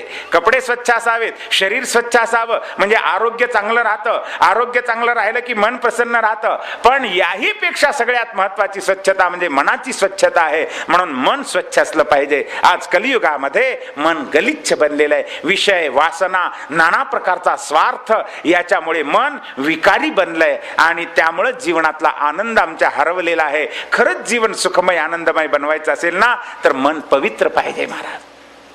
असो, असे हे 3 पाय. चौथा पाय दानम, दया, दान हा चौथा पाय आहे धर्माचा.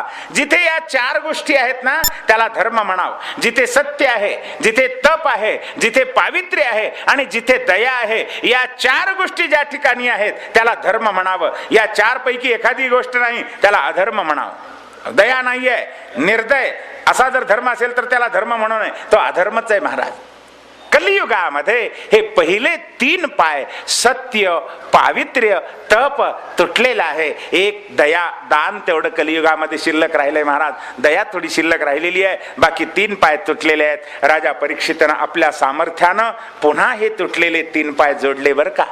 हो, आणि लंगडा झालेला तो धर्म पुन्हा, आजच्या भाषेत सांगायचं झालं तर प्लॅस्टिक सर्जरी केली, बँडेज केलं, आणि पुन्हा 3 पाय जोडले, आणि 4 पायावर धर्म उभा केला. आता परीक्षित राजाच्या पराक्रमाच्या योगानं कोणी असत्य बोलत नाही, कोणी असत्य वागत नाहीये, कुठे निर्दयता नाही, कुठे अपवित्रता नाही, कुठे स्वार्थ नाहीये. तपोमय अशा प्रकारचं जीवन जगत आहेत. नीतीनं, न्यायानं, धर्मानं वागत आहेत, आणि संपूर्ण पृथ्वीवर धर्माचं राज्य प्रस्थापित झालेलं आहे. अशा प्रकारे कलियुगाचं निग्रहण केलं, धर्माची पुनःस्थापना केली, आणि परीक्षित राजा आनंदानं संपूर्ण पृथ्वीचं राज्य करत असताना काही काळ असाच आनंदामध्ये लोटला. आणि एके दिवशी राजा परीक्षिती मृगये करता अरण्यामध्ये गेला असताना, दुपारची वेळ, ऊन पडलेला आहे, तहान लागली, पाणी प्यावं म्हणून इकडे तिकडे पाण्याचा शोध घेत असताना एका ऋषी महाराजांचा आश्रम दिसतोय. आश्रमात शिरला, इथे प्यायला पाणी मिळेल, आपलं स्वागत होईल, कंदमूळ फळं मिळतील, चला म्हणून तिथे जातो आहे. पाहतो तर कोणी नाही आश्रमात. एक महात्मा बसलेले झोपडीमध्ये, आणि तेही ध्यान करत बसलेले आहे. समाधी लागली आहे, त्यांना देहाचं भान नाही आहे. भगवंताच्या ध्यानामध्ये तल्लीन झालेला महात्मा आहे. कोण राजा, कोण रंक, कोण ज्ञानी, कोण मूर्ख, काही भान नाहीये. कोण आला, कोण गेला, भान नाहीये. राजा येऊन पाहतो, त्याला वाटलं कोणीतरी या म्हणेल, बसा म्हणेल, आसन देईल, पाणी प्यायला देईल, कंदमुळं फलं देतील. पण इथं तर वेगळंच घडलं. हा तर महात्मा समाधी लावून बसलाय. खरंच याला समाधी लागली आहे का ढोंग करतोय? मिथ्या समाधी आहे. हो, बरेच वेळा आलेली ब्याज सारावी परस्पर म्हणून डोळे झाकून बसलं की आपलं चाललं. असं काही आहे का? का खरंच याला समाधी लागली आहे? का मला टाळण्याकरता हा मुद्दाम डोळे झाकतोय? पाहावं तरी परीक्षा म्हणून एक मेलेला साप धनुष्याच्या टोकानं उचलला आणि त्या शमीक ऋषींच्या गळ्यामध्ये राजा परीक्षितीनं टाकला.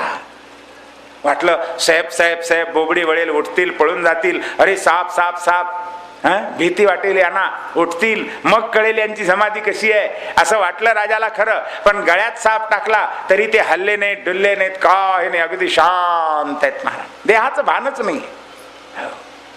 राजाला वाटलं खरंच समाधी लागली आहे, चला म्हणून राजा उठला आणि निघून गेला. पण जाताना तो साप काढून तर टाकावं की नाही, पण तसाच गळ्यामध्ये ठेवला. थोड्या वेळात त्या ऋषींचा बालक, एक 5 वर्षाचं लेकरू शमीक नावाचा, तो येऊन पाहतोय वडिलांच्या गळ्यात मेलेला साप. अरे हा जर जिवंत असता तर वरून पडला म्हणा, किंवा खालून अंगावर चढून गेला म्हणा, किंवा जेव्हा ऋषी मुनी साधू संत ध्यानाला बसतात ना, जेव्हा समाधी लागते ना, बरेच वेळा साप येऊन त्यांच्या कानाजवळ मस्तकावर फणा धरलेला असतो. तुम्ही एकनाथ महाराजांचं चित्र पहा, त्यांच्या सुद्धा चित्रामध्ये असं आहे, सापानं फणा केलेला. अनेक योगी आहेत बरं का असे. नर्मदेच्या तीरावर एक तपोवन नावाचं स्थान आहे बरं का, इकडे गुजरातमध्ये येतं. शूलपाणी आणि गोरा घाट वगैरे ओलांडल्यानंतर पुढे येतं गरुडेश्वर. उत्तर तीरावर आहे. दक्षिण तीरावर तपोवन नावाचं पवित्र स्थळ आहे महाराज. तिथे एक महात्मा पूर्णानंद स्वामी म्हणून राहतात. गेले 20 वर्ष झालं तिथेच बसून आहेत, साधना करतात. 24 तासातले फक्त एक अर्धा ते पाऊण तास खाली येतात लोकांना दर्शन देण्याकरता, बाकी वरच गुफेमध्ये राहतात आणि त्यांचं ध्यान चाललेलं असतं. अखंड ध्यानामध्ये एकांत प्रिय महात्मा, अतिदिव्य तेजस्वी महात्मा महाराज. त्यांचं चरित्र सांगतात. एकदा औंढ्याला त्यांनी चातुर्मास केला. आपल्या औंढ्याला सुद्धा बराच काळ त्यांनी चातुर्मास केलेला आहे बरं का. आणि ओवरीमध्ये एका खोलीमध्ये तेच समाधी लावून बसायचे, ध्यान लावून बसायचे.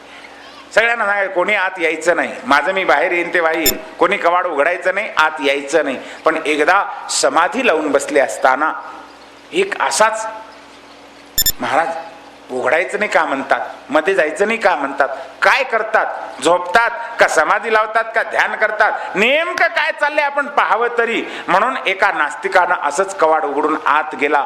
पाहतो तर काय महाराज, जमिनीपासून 1 फूटवर समाधी लावून बसलेले आहेत आणि दोन्हीकडून 2 नागांनी अशा फणा काढलेल्या आहेत.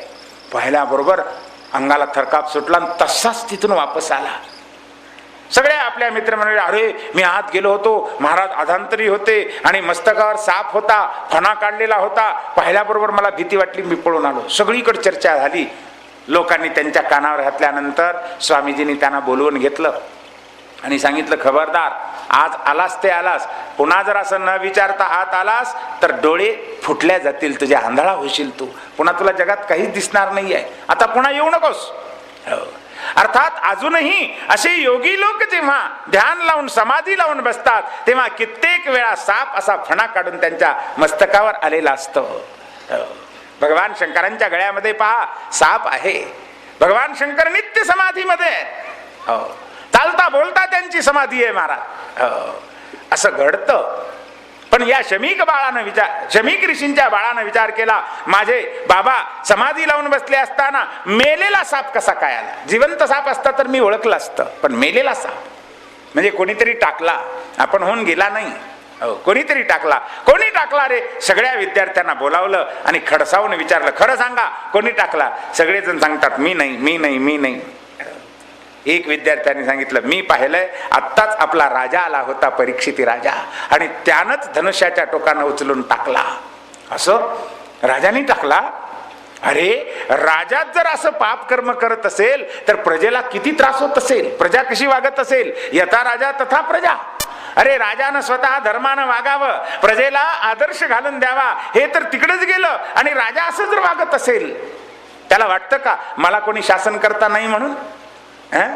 अहो, उलट धर्म आहे राजाचा, आपल्या राज्यामध्ये असलेल्या साधू संतांचा सन्मान करावा, वैष्णव मुनी विप्रांचा सन्मान करावा, आपण घेऊ नये असं संतांचं वचन आहे. हो, वैष्णव आहे, भगवत भक्त आहे, ब्राह्मण आहे, ऋषी आहे, मुनी आहे, कोणी महात्मा आहे, साधू संत आहे, त्यांचा सन्मान करावा, आपण घेऊ नये. घडेल तर संतांचा सन्मान करा, कदाच नाही घडला तर हरकत नाही, पण निदान अपमान तरी करू नये आपल्याकडून महाराज. एखाद्या वेळी भगवान आपला अपमान सहन करतो बरं का, पण आपल्या भक्ताचा अपमान सहन करत नाही आहे. दुर्वास ऋषींनी अंबरीश राजाचं छळन केलं, भगवंताला सहन झालं नाही, सुदर्शन चक्र त्यांच्या मागे सोडलेलं आहे. स्वतः भृगु महाराजांनी भगवंताच्या छाताडामध्ये लाथ मारली. भगवान सहन करतात, आपला अपमान सहन करतो, पण भक्ताचा अपमान सहन होत नाहीये. म्हणून हरिभक्ताला, हरिदासाला कधी अपमानित करू नये. भगवत भक्तांचा घडेल तर सन्मानच करावा, नाही घडलं तर निदान अपमान तरी करू नये. पण राजानं अपमान केला, मेलेला साप गळ्यात टाकला, संताप आला त्या बालकाला. 5 वर्षाचं लेकरू महाराज, त्यानं पाणी घेतलं, शाप दिला. अरे, असा जर दुष्ट राजा असेल तर आजपासून 7व्या दिवशी तक्षक नावाचा साप याला चावेल आणि हा जळून राख होईल. शाप दिला आणि मोठ्यांदा रडू लागलं ते बालक. त्या रडण्याच्या आवाजानं हळूहळू समाधी उतरली आणि डोळे उघडून पाहतात. बाळा, काय झालं रे, का रडतोस? तुला कोणी मारलं का? कोणी अपमान केला का? काय झालं बेटा, का रडतोयस? तेव्हा त्या शृंगी बालकानं सांगितलं, बाबा, माझा कोणी अपमान केला नाही, अपमान तुमचा केला आहे. तुमच्या गळ्यात एका राजानं येऊन मेलेला साप अडकवला आणि ते पाहून, तुमचा अपमान पाहून मला दुःख होतंय आणि म्हणून मी रडतोय. बाबा, त्या राजानं, ज्यानं तुमचा अपराध केला ना, मेलेला साप गळ्यात टाकला ना, मी त्याला शाप सुद्धा दिलाय. काय शाप दिला रे बाळा? आजपासून 7व्या दिवशी तक्षक साप चावून तो मरेल.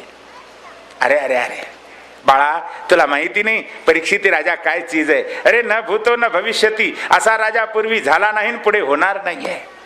महान अधिकारी राजा, भगवत भक्त राजा, अरे भगवंताचा प्रेमी दास आहे, भगवंताच्या गळ्यातला ताईत आहे, भगवंताची कृपा त्याच्यावर आहे, तो महावैष्णव आहे, आणि त्याला तू शाप दिला. एक अल्पशा कारणावरून एवढा मोठा शाप. तुला माहिती नाहीये म्हणून तू हे केलंस. बाळा, भगवान तुझ्यावर क्षमा करो. देवाची प्रार्थना करता, देवा, तुझ्या भक्ताला माझ्या लेकरानं शाप दिला, क्षमा कर. आता काय उपयोग आहे? हा शाप तर कोणीच असत्य ठरवू शकत नाही, कारण या लेकरानं जन्माला आल्यापासून असत्य कधी बोललंच नाही. त्यामुळे त्याची वाणी असत्य करणं कोणाच्याही शक्य नाहीये.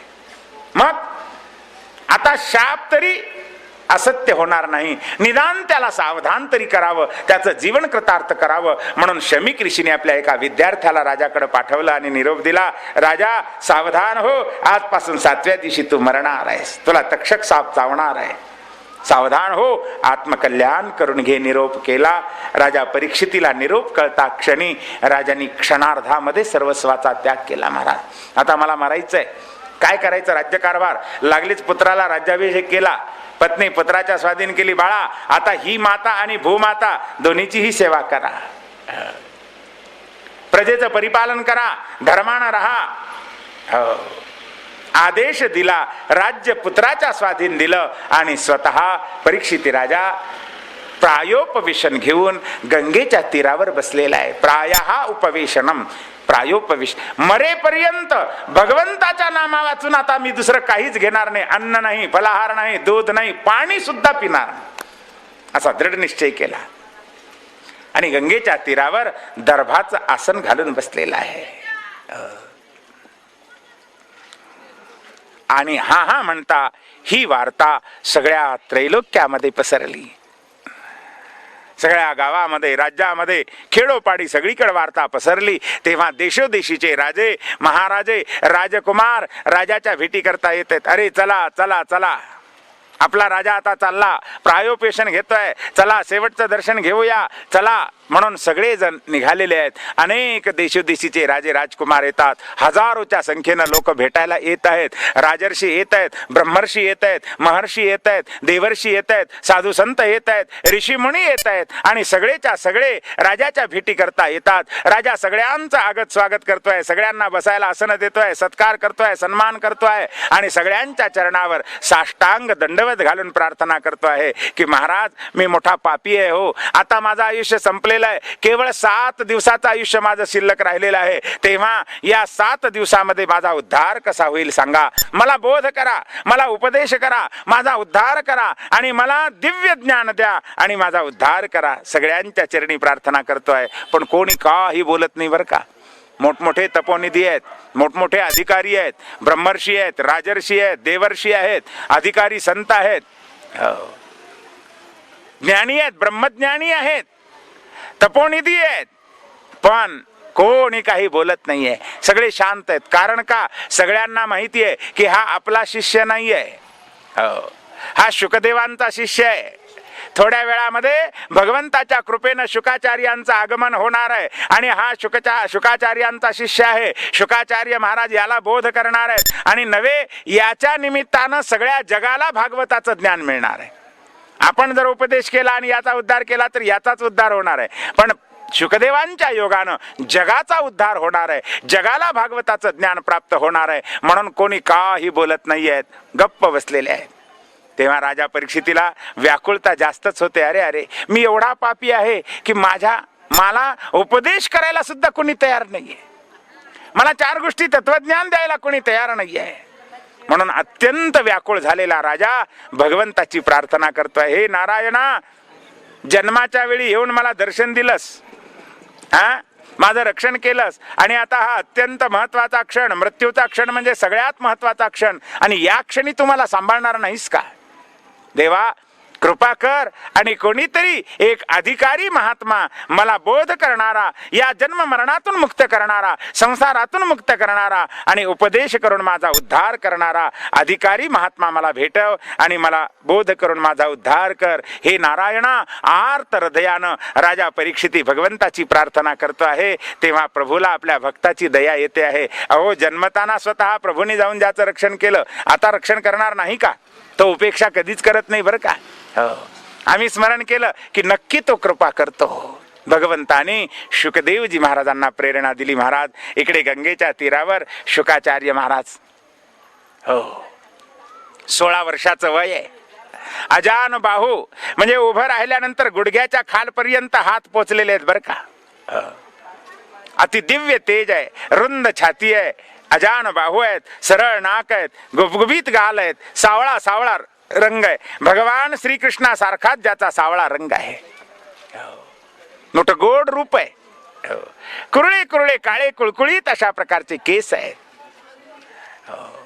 दिगंबरम वक्त्र विकीर्ण केशम, सूतमुनी वर्णन करतात, दिगंबर आहेत, अंगावर लंगोटी सुद्धा नाही, गळ्यात जानवं नाहीये, कमरेला कडदोरा नाहीये, लंगोटी नाहीये, आणि अशा स्थितीमध्ये महात्मा शुकदेव भगवंताच्या प्रेरणेनं गंगेच्या तीरातीरानं निघालेले आहेत आणि मुखानं भागवताचे श्लोक म्हणत, निगमकल्पतरोर्गलितं फलं शुकमुखादमृतद्रव संयुतं पिबत भागवतं रसमालयं मुहुरहो रसिका भुवि भावुका. भागवताचे श्लोक म्हणत म्हणत भगवंताच्या प्रेरणेनं निघालेले आहेत. शुकाचार्यांना माहिती नाही आपल्याला कुठं जायचंय, काही ठरवलेलं नाहीये, इकडं जायचंय तिकडं जायचंय, पण भगवंताच्या प्रेरणेनं निघालेले आहेत. गंगेच्या तीरातीरानं ते चालले असताना आणि त्यांच्या माग माग लहान लहान पोरं काय पोरी काय चेष्टा करत आहेत, कोणी खडे मारत आहेत, कोणी चिखल फेकत आहेत, कोणी शेणच फेकत आहेत, हुर्रे हुर्रे करत आहेत. अरे नागा बाबा आयो, नागा बाबा आयो, नागा साधू आला, नागा साधू आला म्हणून पोरं मागं लागलेले आहेत, चिखल फेकत आहेत, खडे मारत आहेत. तेव्हा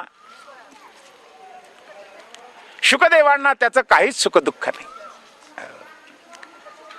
तत्वज्ञानी महापुरुषाचं वर्णन करताना भगवद्गीतेमध्ये भगवान सांगतात, सुख दुःखे समे कृत्वा लाभा लाभो जया जय. सुख आणि दुःख, लाभ आणि हानी, जय आणि पराजय, सत्कार आणि तिरस्कार, सन्मान आणि अपमान, या दोन्ही गोष्टी समान आहेत शुकदेवांच्या जीवनात.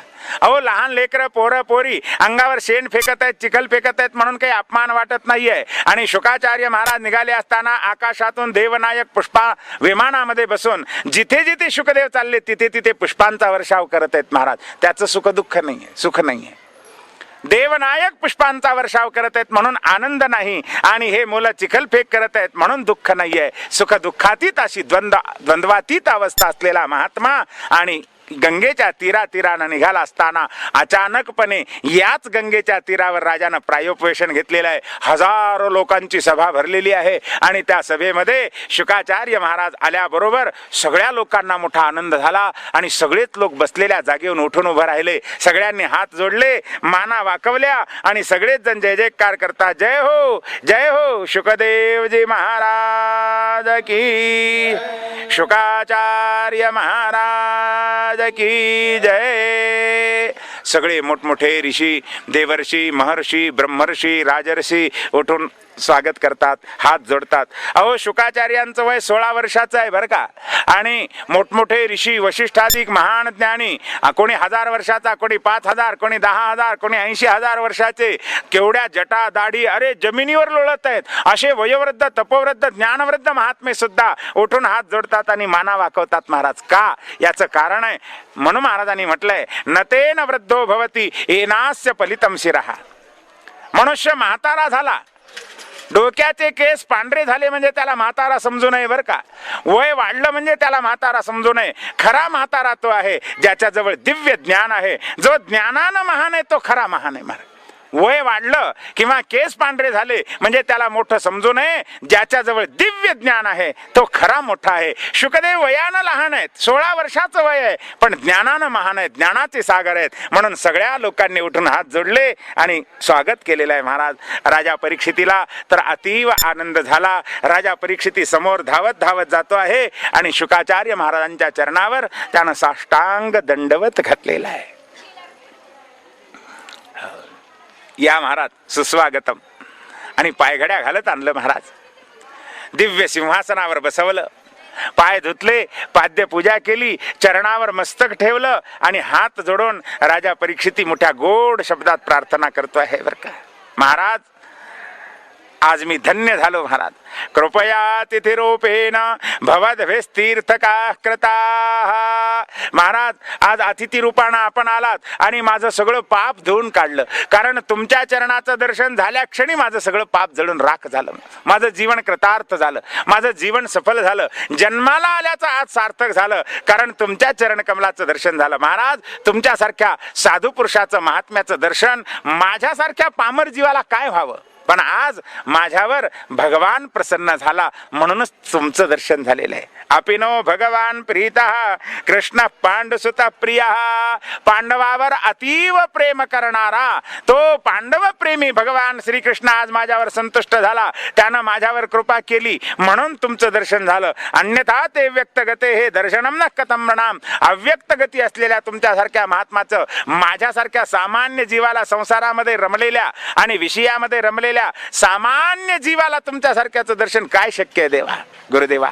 पण आज प्रभूंनी माझ्यावर कृपा केली म्हणून तुमचं दर्शन झालेलं आहे. माझं जीवन धन्य झालेलं आहे. जास्त काय सांगू महाराज. येषां संस्मरणात् पुंसां सद्य शुद्ध्यन्ति वैग्रहाः किं पुनर्दर्शन स्पर्शः पादशौचासनादिभिः.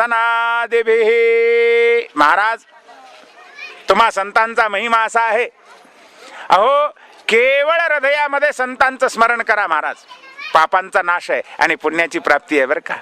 आज आळंदी ते पंढरी लाखोच्या संख्येनं लोक पायी जातात महाराज. आणि वाटेनं जाताना काय म्हणतात हो, ज्ञानबा तुकाराम, ज्ञानबा तुकाराम, ज्ञानदेव तुकाराम म्हणतात. का म्हणतात हो? हे काय वेडे आहेत का? घरदार कामधंदा सोडून आणि निघाले.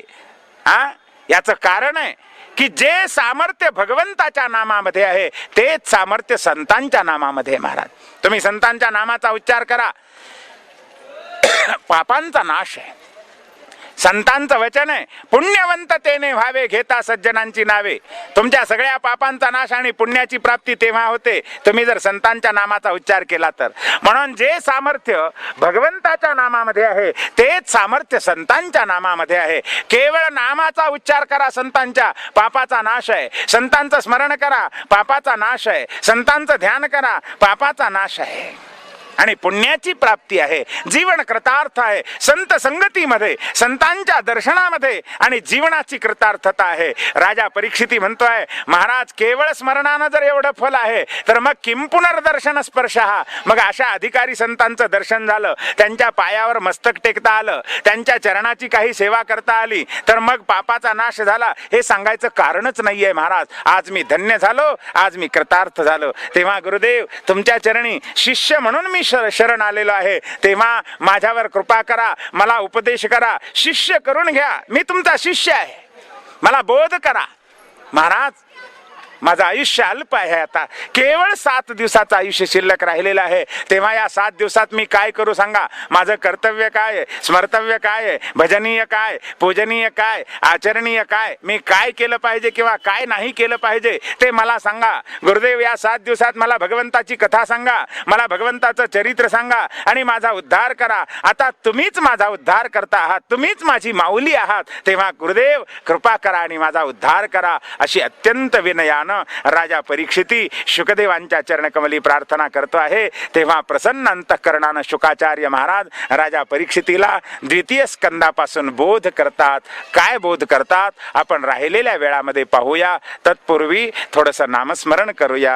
हरये नमः, हरये नमः, हरये नमः. पुंडलिक वरदा हरे विठ्ठल, श्री गुरु ज्ञानदेव तुकाराम, गोपाल कृष्ण भगवान की, कृष्ण कन्हैया लाल की, शुकदेव जी महाराज की, सद्गुरु शुकाचार्य महाराज की जय.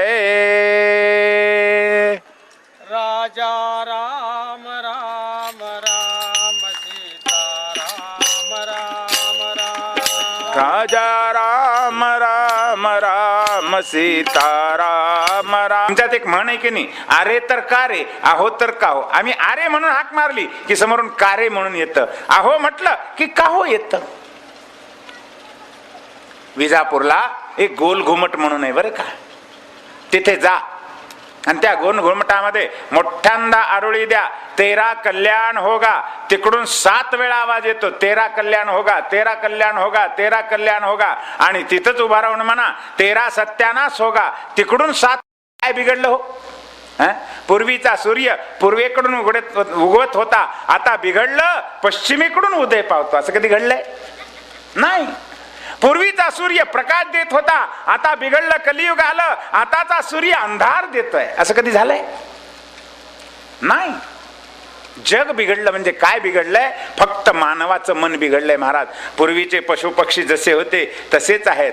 पूर्वीच्या गाई म्हशी बैल कडबा खात होते, आता कलियुग आलं आणि गाई बैलांनी तहसीलवर मोर्चा नेला, आमची पेंडवाढ झालीच पाहिजे, आम्हालाही 6वा वेतन आयोग लागलाच पाहिजे, आम्हाला घरी बसून पगार दिलाच पाहिजे. असं कधी बैलानं मोर्चा काढला का हो? नाही. पूर्वी गाई म्हशी बैल जसे वागत होते तसेच वागतात, पशु पक्षी चिमण्या जसं वागत होत्या तसंच वागतात. फक्त बिघडला आहे मानव. तुम्ही आम्हीच बिघडलो आहोत. आमची दृष्टी बिघडली आहे, जग बिघडलं नाहीये. म्हणून जग सुधारायचं नाहीये, पहिल्यांदा दृष्टी सुधारायची आहे. दृष्टी सुधारली की आपोआप सृष्टी सुधारते महाराज. म्हणून नेत्र सुधारायचे आहेत. या डोळ्याला सुधारायचं असेल, जीवनाला सुधारायचं असेल तर दृष्टी सुधारा, आणि दृष्टी सुधारायची असेल तर या दृष्टीनं भगवंताचं रूप पहा, आपोआप दृष्टी सुधारते, सृष्टी सुधारते महाराज. म्हणून डोळ्यानं नेहमी करता भगवंताचं रूप पहावं. पाप करणारेही डोळे आहेत आणि पुण्य करणारेही डोळेच आहेत बरं का. जीवन बिघडवणारे डोळेच आहेत आणि जीवन सुधारणारे डोळेच आहेत. म्हणून डोळ्यांना सुधारायचं. कानानं कृष्ण कथा ऐकावी. कान कशा करतायत? कुंडल घालण्याकरता, लोलक घालण्याकरता, भिकबाडी घालण्याकरता, का चष्म्याच्या काड्या अडकवण्याकरता? कशा करता कान आहेत हो? आमचे संत सांगतात, शास्त्र सांगताय, सत्शास्त्र श्रवणम कर्णस्य भूषणम. भगवंताची कथा ऐकण्याकरता कान आहेत. शेजाऱ्या पाजाऱ्याच्या निंदा स्तुती उकाळ्या पाकळ्या ऐकण्याकरता कान नाही आहेत. कोणाच्या शिव्या शाप ऐकू नका, अभद्र अमंगल गीत ऐकू नका, ग्राम्य कथा ऐकू नका. कानानं ऐका, असं काही ऐका की जे ऐकलं असताना मन पवित्र होईल, मनावर संस्कार होतील. असं सत्शास्त्र श्रवण करा, चांगल्या कथा ऐका, चांगल्याच चरित्र ऐका, आदर्श गुण ऐका, संतांचं चरित्र ऐका, भगवंताचं चरित्र ऐका. जे ऐकलं असताना मन पवित्र होईल, मन प्रसन्न होईल, मन निर्विकार होईल, असंच ऐका. जेणेकरून विकार वासना वाढतील असं साहित्य कधी ऐकू नका. क्षुद्र साहित्य जेणेकरून विकार वासना मनामध्ये वाढतील ना, असं कधी ऐकू नका. कोणाची निंदास्तुती ऐकू नका. भगवंताची कथा ऐका, कानानं कृष्ण कथा ऐकावी. राजा जिभेनं भगवंताचं नाम घ्यावं, आणि जी जीभ भगवंताचं नाम घेत नाही ना, शुकाचार्य महाराज त्या जिभेला दार दुरिकेव जिव्हा, बेडकाची जीभ मानतात. बेडकाची जीभ सुद्धा पहा, पावसाळ्यामध्ये गटारात बसून बेडूक आपलं टरो टरो टरो टरो ओरडतच राहतो. ते जसं निरर्थक ओरडणं, त्या ओरडण्याला काही अर्थ नाहीये, तसं आमचं सुद्धा बडबड करणं निरर्थक आहे बरं का. या बडबडीमध्ये जर भगवंताचं नाम नसेल, भगवंताची कथा नसेल, तर ते निरर्थक अशा प्रकारचं आहे. म्हणून वाणीनं, जिभेनं भगवंताचं नाम उच्चारावं महाराज. ही जीभ भगवंताचं नाम उच्चारण्याकरता दिलेली आहे. कशा करता दिली आहे हो? लोकांना शिव्या शाप देण्याकरता, अभद्र बोलण्याकरता, अमंगल बोलण्याकरता, लोकाची टिंगलटवाळी करण्याकरता, लोकाची निंदा नालस्ती करण्याकरता जीभ दिली का? ना ना ना. भगवंताने, भगवंताचं नाम उच्चारण्याकरता, मंगलमय कथा गाण्याकरता भगवंतानी जीभ दिली आहे महाराज. लक्षात ठेवा, जीवनामध्ये जीभ फार महत्वाची आहे बरं का. जितम सर्वम जितेरसे. शास्त्रकार सांगतात, एक जीभ जिंकली की जीवन जिंकायला वेळ लागत नाहीये. जीभच अशी आहे. अहो, एक एक विषय सेवन करण्याकरता दोन दोन इंद्रिय दिलेत. एक वस्तू पाहायला एक डोळा पुरे झाला असता, पण देवाने दोन डोळे दिले. एक काम करायला एक हात पुरे झाला असता, पण दोन हात दिले. चालायला दोन पाय दिले. श्वासोश्वास घ्यायला दोन नाकपुड्या दिल्या. एक शब्द ऐकायला दोन कान दिले. एकच कान दिला असता तरी चाललं असतं. हो, दोन दोन इंद्रिय दिले एक कार्य करण्याकरता. पण जीभ एक असं इंद्रिय आहे की इंद्रिय एकच आहे, पण त्याच्या मागे दोन काम आहेत. बाकीचे दोन इंद्रिय एक काम आहे, तर जीभ असं इंद्रिय आहे की दोन काम आणि एक इंद्रिय आहे. या जिभेच्या मागे दोन काम. एक कोणतं काम? रस चाखायचा, गोड खारट तुरट आंबट खाण्याचा, आणि एक बोलायचं. आणि दोन्ही महत्वाचे आहेत बरं का. आमचं जीवन बर्बाद व्हायला या दोनच विषयाचं मूळ कारण आहे बरं का. रस टाकण्यामध्ये सगळं आमचं आयुष्य गेलं. अरे 8 दिवस झालं, बरेच दिवस झालं मिरचीचे भजेच केले नाहीत. करा की आज मिरचीचे भजे. किती वासना. मरेपर्यंत. अहो, काही काही लोक मरता मरता सुद्धा आमकं खायचंय तमकं खायचंय. लोक म्हणतात आता वासना राहिली कशाला, करा खाऊ घाला याला. मरेपर्यंत खाण्यात. अरे किती खाल्लं आजपर्यंत या जिभेनं, पण कधी तृप्ती झाली का? कधीच तृप्त नाही झाली महाराज. यालाच संसार म्हणतात. म्हणून रसना, रसावर विजय मिळवायचा आहे. आणि दुसरी गोष्ट, वाणीनं वाचा उच्चार आहे. शब्दाचा उच्चार करण्याचं कार्य जिभेकडे दिलेलं आहे. वाणीनं व्यर्थ वायफळ बडबड कधी करू नये. कोणाची निंदा करू नये, कोणाची स्तुती करू नये. निंदाही करायची असेल तर ईश्वराची करावी. अहो, शिशुपालानं त्याची निंदा केली, मुक्त झाला. स्तुती करायची झाली तर भगवंताचीच करा.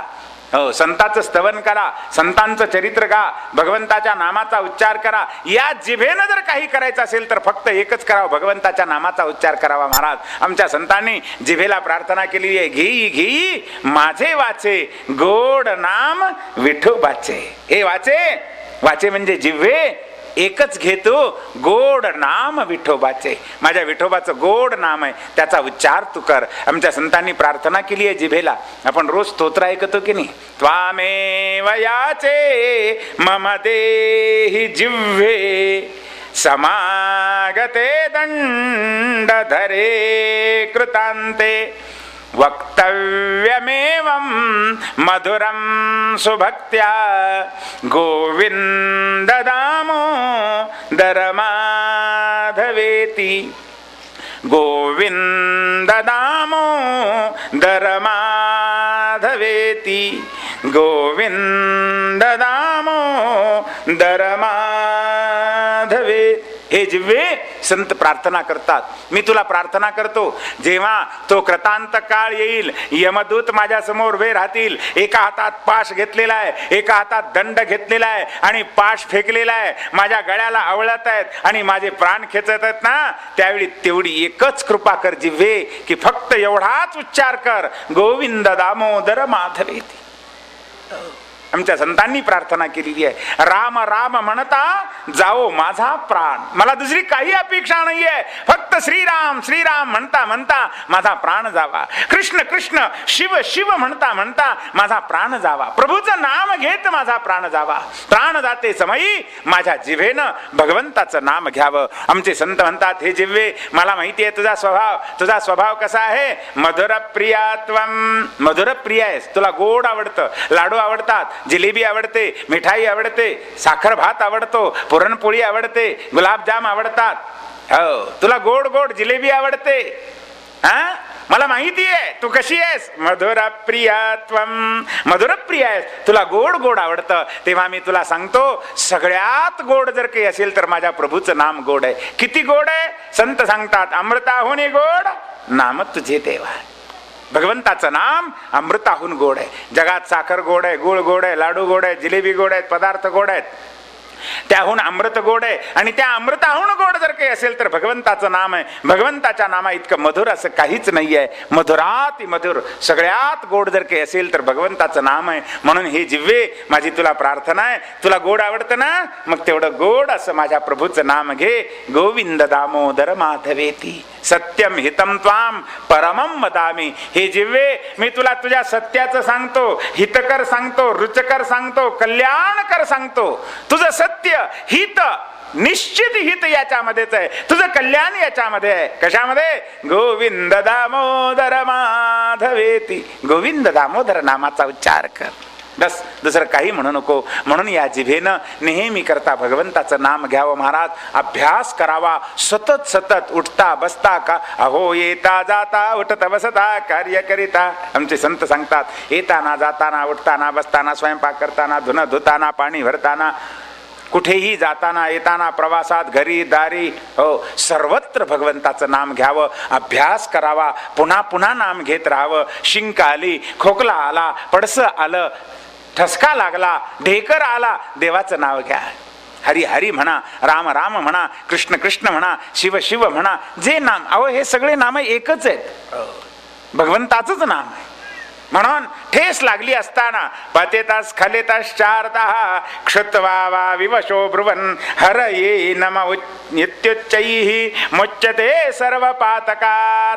ठेस लागली, ठसका लागला, ढेकर आला, जांभई आली, शिंक आली, अशा समयी सुद्धा भगवंताचं नाम घ्यावं. उठताना देवाचं नाव घ्या, बसताना देवाचं नाव, झोपताना भगवंताचं नाम घेऊन झोपा, उठल्याबरोबर भगवंताचं नाम घ्या. कुठल्याही कार्याचा आरंभ करताना देवाचं नाव घेऊन कार्य करा आणि कार्य संपल्याबरोबर देवाचं नाव घ्या. कार्य चालू असताना देवाचं नाव घ्या. असा अभ्यास जर करत राहिलं तर आमच्या जिभेला वळण लागतं आणि आपोआप अंतकाळी भगवंताचं नाम येऊन आमचं जीवन कृतार्थ होतं. म्हणून जिभेनं अभ्यास करावा भगवंताचं नाम उच्चारण्याचा, डोळ्यानं अभ्यास करावा भगवंताचं रूप पाहण्याचा, कानानं अभ्यास करावा भगवंताची आणि संतांची कथा ऐकण्याचा, मस्तकानं अभ्यास करावा भगवंताला नमस्कार करण्याचा. नेहमी पुन्हा पुन्हा देवाला नमस्कार करावा, मस्तक वाकवावं, अहंकार काढून टाकावा. मी एक कोणी आहे अजिबात हृदयात ठेवणे महाराज. मी श्रीमंत आहे, मी ज्ञानी आहे, मी गुणी आहे, मी कलाकार आहे, मी अमका आहे, मी तमका आहे, मला असं आहे, मी सुंदर आहे, ना ना ना, कुठलाही अहंकार ठेवू नका. निरहंकार होऊन पुन्हा पुन्हा दीन होऊन भगवंताच्या समोर पुन्हा पुन्हा मस्तक वाकवावं, पुन्हा पुन्हा विनम्र व्हावं. अहंकाराचा त्याग करून जे मस्तक भगवंताला नमस्कार करत नाही, शुकाचार्य म्हणतात सपरंभारः, ते ओझे समजाव, त्याला मस्तक म्हणू नये. ती जीभ बेडकाची जीभ म्हणावी ज्या जिभेनं भगवंताच्या नामाचा उच्चार होत नाहीये. ते कान कान म्हणू नयेत. बिले एव, घरामध्ये उंदीर घुशी झाल्या म्हणजे जसे छिद्र पाडतात तसे छिद्र पाडलेले शरीराला समजावं, त्याला कान म्हणू नये. राजा, ते कान कान नाहीयेत. मुंग्या वाळव्या वारुळ बनवतात आणि त्या वारुळाला जसे छिद्र पाडलेले असतात तर ते शरीराचे हे छिद्र आहेत, त्याला कान म्हणू नये. ज्या कानाने कृष्ण कथा ऐकली नाही, ज्या कानानं भागवत ऐकलं नाही, राम कथा ऐकली नाही, ते म्हणून ध्यान केलंच पाहिजे आणि तेही भगवंताचं केलं पाहिजे. ते ध्यान कसं करावं द्वितीय स्कंदामध्ये सांगतात. आणि शेवटी चतुश्लोकी भागवताचा उपदेश केला. ज्ञानम परमगुह्यम मे यद विज्ञान समन्वितम सरहस्यम तदंगं च ग्रहाण गदितं मया यावानहं यथा भासो यद रूप गुणकर्मकः तथैव तत्त्वविज्ञानमस्तु ते मदनुग्रहात्. चतुश्लोकी भागवताचा बोध केला आणि अशा प्रकारे द्वितीय स्कंद पूर्ण केलेला आहे. आता तृतीय स्कंदाच्या आरंभी राजा परीक्षितीनं साष्टांग दंडवत घालून प्रार्थना केली की गुरुदेव, आता या 7 दिवसामध्ये मला दुसरं काही करायचं नाहीये, फक्त एकच गायत विष्णु गाथा, मला भगवंताची कथा ऐकायची आहे. या 7 दिवसात मला घर दार पती पत्नी पुत्र मित्र कलत्र राजा प्रजा काही नाही, राज्यकारभार नाही नाही, आता मी सगळं सोडून दिलेलं आहे. आता फक्त मला मरेपर्यंत एक भगवंताची कथा ऐकायची आहे, मला भगवंताचं नाम घ्यायचं आहे, मला भगवंताचं ध्यान करायचं आहे. तेव्हा गुरुदेव आता या 7 दिवसामध्ये मला दुसरं काही नको. गायत विष्णू गाथा, मला भगवंताची गाथा सांगा, मला भगवंताची कथा सांगा. कारण कथा तिलाच म्हणतात जी भगवंताची असते, संतांची असते. बाकीच्या कथा कथा नाहीत बरं का, त्या व्यथा आहेत. संसार व्यथा म्हणावं. आणि या संसार व्यथेला मिटवणारी एक कृष्ण कथा आहे, एक हरिकथा आहे. हरिकथा एव कथा, बाकी सब व्रथा व्यथा. बाकीच्या व्यथा आहेत आणि त्या व्यथेतून मिटवणारी हरिकथा आहे. म्हणून मला हरिकथा सांगा. भगवान या सृष्टीची उत्पत्ती कशी करतो, सृष्टीचं परिपालन कसं करतो, आणि नाना प्रकारचे अवतार कसे घेतो, आणि कोणकोणत्या अवतारामध्ये काय काय कार्य केलंय, कृपा करून मला सांगा, अशी प्रार्थना केली असताना शुकाचार्य महाराज तृतीय स्कंदामध्ये भगवंताच्या अवतार कथा सांगतात. तृतीय स्कंदामध्ये वराह अवताराची कथा, कपिल अवताराची कथा शुकदेवजी महाराज राजा परीक्षितीला सांगत आहेत. काय सांगतात राहिलेल्या वेळामध्ये आपण पाहूया. तत्पूर्वी थोडंसं नामस्मरण करूया आणि नंतर पुढची कथा पाहूया.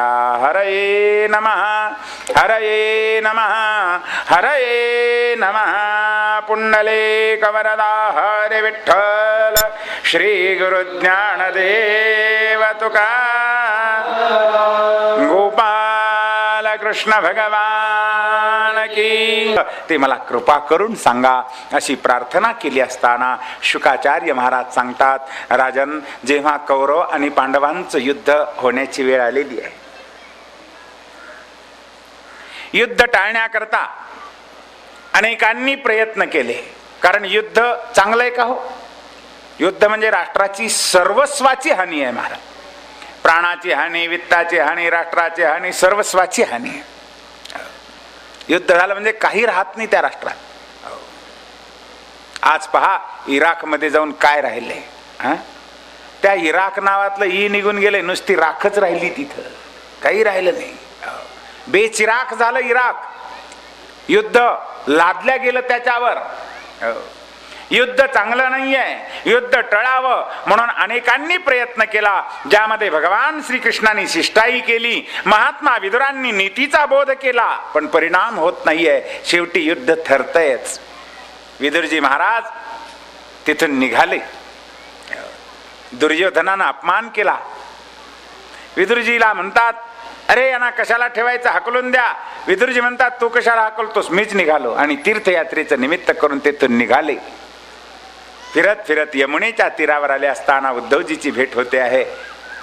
उद्धवजीला क्षेम कुशल विचारल्यानंतर उद्धवजींनी सांगितलं, विदुरा, तुम्ही तीर्थयात्रेला निघाल्यापासून इकडे कौरव पांडवांचं युद्ध झालं, कौरवांचा विनाश झाला, पांडवांना राज्य मिळालं, पांडवांनी राज्यही केलं, आणि आता पांडवही निजधामाला गेले.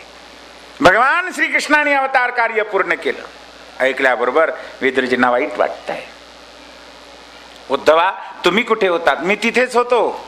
भगवंताला मी प्रार्थना केली, देवा स्वधाम नयमावपी, मला सुद्धा स्वधामाला घेऊन चला, निजधामाला घेऊन चला. पण भगवान म्हणाले, उद्धवा, माझ्या पश्चात माझ्या ज्ञानाची परंपरा या पृथ्वी तलावर कायम राहण्याकरता तुम्हाला राहणं आवश्यक आहे. देवा, तुझी माया मला बाधेल ना? प्रभूने सांगितलं, अजिबात बाधणार नाही. मला बोध केला, मला भागवताचं ज्ञान दिलं, दिव्य ज्ञानाचा बोध केला, भागवत मला सांगितलं. असं उद्धवा, जे भगवंताने तुम्हाला भागवताचं ज्ञान दिलं ना, ते भागवत तुम्ही मला द्या ना, कृपा करा, आणि ते भागवत मला सांगा. उद्धवजी म्हणतात, तो अधिकार माझा नाही आहे. कारण भगवान जेव्हा निजनामाला जाताना मला भागवत कथा सांगत होते ना, तेव्हा तिथे मैत्रेय ऋषी आलेले होते, आणि त्या मैत्रेयाला आठवण करून भगवंतानी मुद्दाम सांगितलं, मैत्रेया, माझा विदुर भेटला नाही बरं का, मी निजनामाला चाललो, आता मला विदुराची आठवण येते, माझ्या विदुराची भेट झाली नाहीये, पण जेव्हा केव्हा तुमची आणि त्याची भेट होईल तेव्हा हे सगळं ज्ञान, हे भागवताचं ज्ञान तुम्ही विदुरजीला द्या. मुद्दाम तुमची आठवण करून सांगितलं. उद्धवजी म्हणतात, विदुरा, तुम्ही धन्य आहात, भाग्यवंत आहात. निजनामाला जाताना भगवान तुमची आठवण काढत होते. अरे देवाची आठवण काढणारे पुष्कळ भक्त आहेत महाराज, पण देव ज्यांची आठवण काढतो असे भक्त फार कमी आहेत. विदुरजी त्यामधले एक आहेत की स्वतः भगवान आठवण करत होते निजधामाला जाताना. आणि एक लक्षात घ्या की निजधामाला जाताना सगळ्यात जास्त आवडीचा विषय जो हृदयाचा त्याचं स्मरण होतं बरं. सामान्य जीवाचा सुद्धा विचार करा, त्याला जीवनात जे काही आवडत होतं तेच समोर येते, त्याचीच आठवण येते. भगवंताच्या आवडीचा विषय विदुरजी आहेत, भगवंताच्या आवडीचा विषय भक्त आहेत. आपल्या भक्ताची आठवण येते भगवंताला. विदुरजीचं हृदय प्रेमानं भरून येतं. महाराज काय भाग्य या दासाचं, अरे मी कुठला कोण, माझी काय अवस्था, माझी काय लायकी. खरं पाहिलं तर मी दासीपुत्र, एक सामान्य अतिसामान्य जीव, पण त्या जीवाची अनंत कोटी ब्रह्मांड नायकानं आठवण करावी. केवढं भाग्य आहे माझं. विदुरजी महाराज तर रडूच लागले महाराज, डोळ्यात अश्रूच्या धारा लागल्या. आत्मानंच कुरु श्रेष्ठ कृष्णेन मनसे क्षितम ध्यायन गते भागवते रुरोद प्रेम विव्हला. विदुरजी महाराज प्रेम विव्हल होऊन रडू लागले. अरे या दासाचं केवढं भाग्य, प्रभूंनी माझी आठवण केली. निजधामाला देताना जन्म दिलेल्या आई वडिलांची आठवण केली नाही, वसुदेव देवकीची आठवण केली नाही, सत्यभामा वा रुक्मिणीची आठवण केली नाही निजधामाला जाताना, पण या दासाची आठवण केली. केवढं भाग्य आहे माझं. विदुरजी रडू लागले, प्रेम विव्हल झालेले. आणि उद्धवजीला वंदन करून विदुरजी मैत्रेय ऋषींच्या आश्रमात येतात. मैत्रेयांचा आश्रम हरिद्वार ऋषिकेशच्या जवळ गंगेच्या तीरावर अतिसुंदर रम्य आश्रम आहे. त्या आश्रमात येऊन विदुरांनी मैत्रेयांना साष्टांग वंदन केलेलं आहे. मैत्रेयजी उठवून घेतात, आसनावर बसवतात, सत्कार केला, सन्मान केला, पूजन केलं. विदुरजी महाराज हात जोडून प्रार्थना करतात, गुरुदेव मला कृपा करून भागवत सांगा, मला भगवंताच्या अवतार कथा सांगा, मला भगवान सृष्टीची निर्मिती कशी करतो आणि दिव्य नाना प्रकारचे अवतार कसे घेतो आणि त्या अवताराच्या लीला कशा केल्या आहेत, कृपा करून मला ते सांगा. भगवान श्रीकृष्णाने उद्धवाला जे ज्ञान दिलं तेच ज्ञान तुमच्याकडे आलेलं आहे भगवंताकडून, ते ज्ञान तुम्ही मला द्या अशी प्रार्थना केली असताना विदुरजी महाराजांना मैत्रेय ऋषी आणि भगवंताच्या कथा सांगत आहेत. आणि तोच संवाद शुकदेवजी राजा परीक्षितीला सांगतात, ज्यामध्ये सृष्टीची उत्पत्ती, सर्ग, प्रतिसर्ग, प्राकृतिक सर्ग, वैकृतिक सर्ग याचं वर्णन केलंय बरं का. अहो हे ब्रह्मांड काही नव्हतं, पंचमहाभूत नव्हते, पृथ्वी आप तेज वायू आकाश काही नव्हतं, शुद्ध ब्रह्म आहे, निर्गुण निराकार ब्रह्म, एकटं ब्रह्म, दुसरं काहीच नाही, माया नाही आणि हे प्रपंच काहीच नाही, विश्व नाहीच आहे. मग एकट्याला करमत का हो? उपनिषदात वर्णन आहे, एकाकी न रमते, एकट्याला करमत नाहीये. मग त्या परब्रह्माला इच्छा होते आहे की एकोहम बहुश्याम प्रजायेय, मी एकटा आहे, पुष्कळ रूपानं नटावं आणि नाना प्रकारची प्रजा निर्माण करावी अशी इच्छा होते आहे. ही इच्छा शक्ती म्हणजेच आदिशक्ती आहे, मायाशक्ती आहे. भगवंताने तिचा स्वीकार केला. तिचा स्वीकार केल्यानंतर त्यापासून महत्त्व निर्माण झालं. महत्त्वापासून अहंकार, तो 3 प्रकारचा, सात्विक, राजस, तामस अहंकार. मग त्यापासून पंचतन्मात्र, पंचमहाभूत, शब्दस्पर्श रूप रसगंध, शब्दस्पर्श रूप रसगंधात्मक पृथ्वी आप तेज वायू आकाश वायू, पंचमहाभूत निर्माण झाले. त्या पंचमहाभूताचं एकीकरण केलं, ज्याला वेदांत शास्त्रामध्ये पंचीकरण म्हणतात. आणि त्या पंचमहाभूतापासून हे चतुर्दश भुवनात्मक ब्रह्मांड निर्माण केलं. आणि त्या ब्रह्मांडामध्ये ब्रह्मदेवाला नाना प्रकारची प्रजा निर्माण करण्याचा आदेश दिला. प्रजास्रजेती, प्रजेचं सर्जन करा आदेश दिला. आणि 14 भुवनात्मक या ब्रह्मांडामध्ये ब्रह्मदेवाने नाना प्रकारची प्रजा निर्माण केली. धाता यथा पूर्वम अकल्पयत, पूर्वकल्पामध्ये जशी प्रजा होती तशी ब्रह्मदेवाने वेद ज्ञानाचे द्वारा आणि तशीच प्रजा निर्माण केली. अनेक प्रकारची प्रजा, पशु पक्षी, सरपटणारे प्राणी, जीव आणि धन धान्य, वृक्ष, लता, औषधी, पशु पक्षी, यक्ष, गंधर्व, किन्नर, देव, देवनायक आदी आदी नाना प्रकारची प्रजा निर्माण केली. 84 लक्ष योनी निर्माण केले आहेत महाराज. सरपटणारे प्राणी, कै पाणी, जलचर, खेचर भूचर हो स्वेदज जारज अंडज उद्भिज 4 प्रकारच्या खाणी आहेत. या 4 प्रकारच्या खाणीतून 84 लक्ष योनी निर्माण केल्या.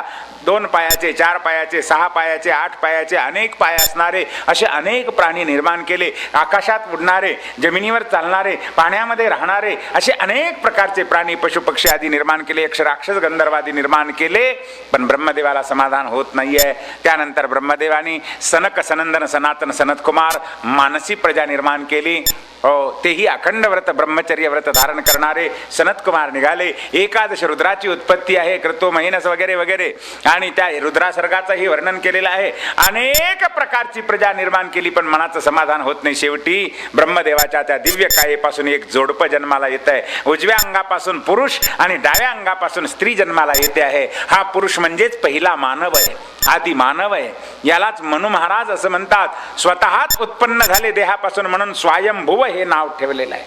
आणि त्या स्त्रीचं नाव शतरूपा, अत्यंत सुंदर रूप आहे. शतरूपा नाव ठेवलेलं आहे. स्वयंभुव म्हणून महाराज प्रगट होता क्षणी ब्रह्मदेवाच्या चरणावर साष्टांग दंडवत घालतात. बाबाजी सांगा काय सेवा करू? ब्रह्मदेवाला मोठा आनंद झाला. मानवी शरीर पाहिल्यानंतर प्रभूला आनंद झाला. भागवतात स्पष्ट वर्णन आहे.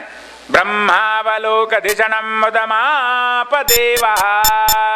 हे मानवी शरीर प्रगट झालेलं पाहून देवादिदेवाला आनंद झाला. का हो?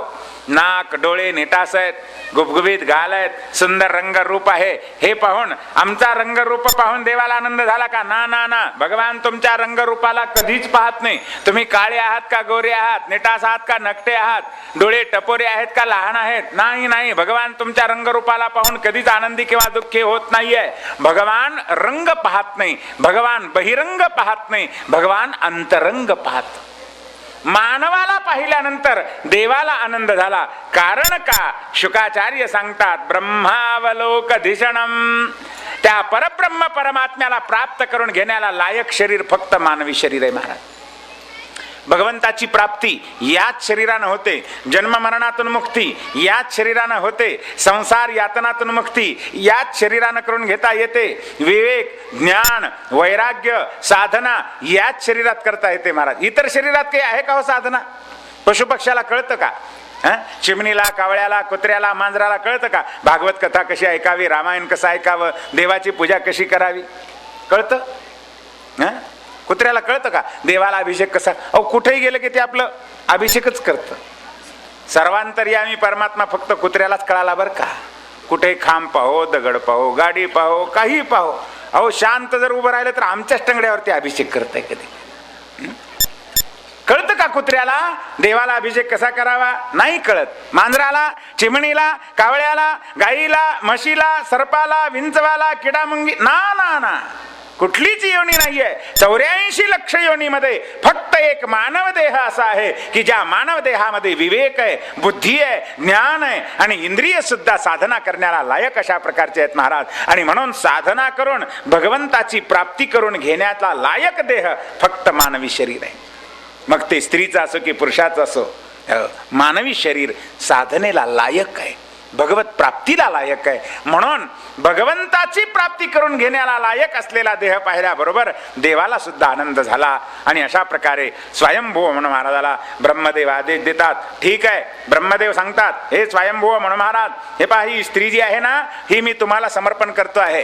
हिचा पत्नी म्हणून स्वीकार करा, गृहस्थाश्रम स्वीकारा आणि वेदामध्ये सांगितल्याप्रमाणे गृहस्थाश्रम करून मी तुम्हाला पृथ्वीचं राज्य देतोय. या 14 भुवनामध्ये भू भुवाहा स्वाहा महाजनाहा तपाहा सत्या आदी आदी हे सप्तलोक, सप्त स्वर्ग जे आहेत आणि अतल वितल तलातल रसातल पाताल आदी आदी हे सप्त पाताळ जे आहेत, या 14 भुवनामध्ये पृथ्वीचं राज्य मी तुम्हाला देतोय. पहिले राजे म्हणून तुमची योजना करतो आहे, तेव्हा तुम्ही पृथ्वीचं राज्य सांभाळा आणि या स्त्रीला स्वीकार करून गृहस्थाश्रम धर्म स्वीकारा. पती पत्नी आनंदानं दोघांनी मिळून भगवंताची उपासना करा, आत्मकल्याण करून घ्या आणि प्रजोत्पादन करा आदेश दिला. आणि त्याप्रमाणे स्वयंभुव म्हणून महाराज मोठ्या आनंदानं आणि त्या शतरूपा राणीचा स्वीकार करतात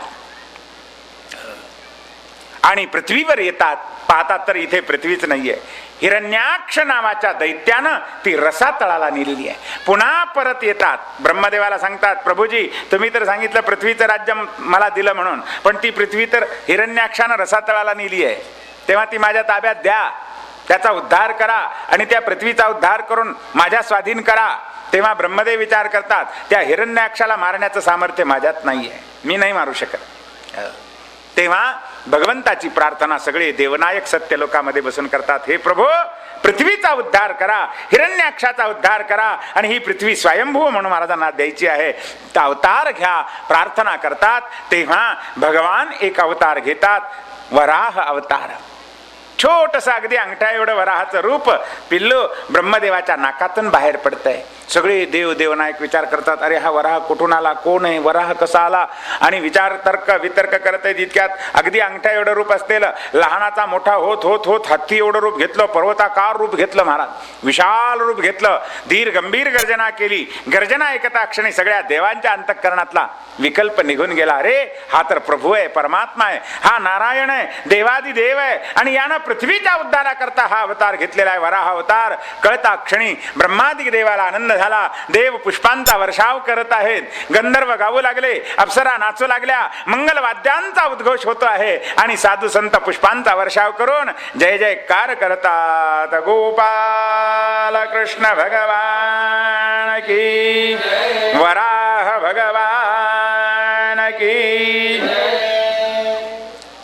वराह भगवान पायाच्या खुरानं पाणी बाजूला सारून रसातळाला जातात आणि हिरण्याक्षाबरोबर घनघोर युद्ध केलेलं आहे आणि हिरण्याक्षाला ठार मारलं आणि त्या पृथ्वीचा उद्धार केला, त्याच्या तावडीतून पृथ्वी सोडवली. आता त्या हिरण्याक्षाच्या भयानं सारखी थरथर थरथर थरथर कापत होती बरं का पृथ्वी.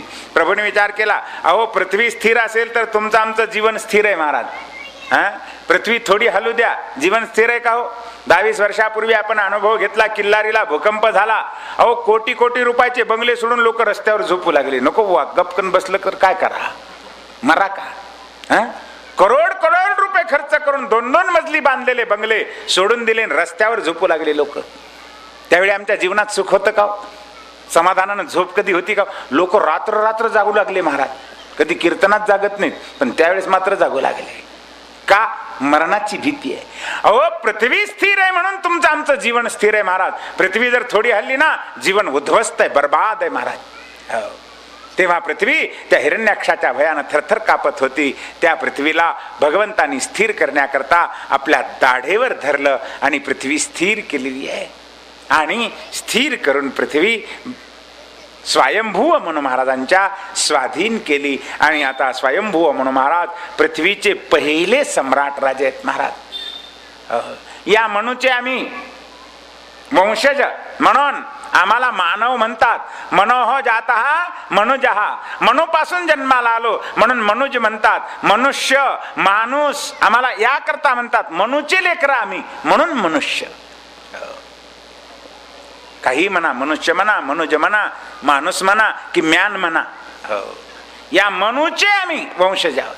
आमचा मूळ पुरुष मनू महाराज आहे. आणि म्हणून अशा प्रकारे स्वयंभू म्हणून महाराज आदी म्हणू आहेत. शतरूपा राणीसह पृथ्वीचे पहिले सम्राट म्हणून राज्य करत असताना आनंदानं भगवंताची उपासना करत आहेत. यज्ञ याग करतात.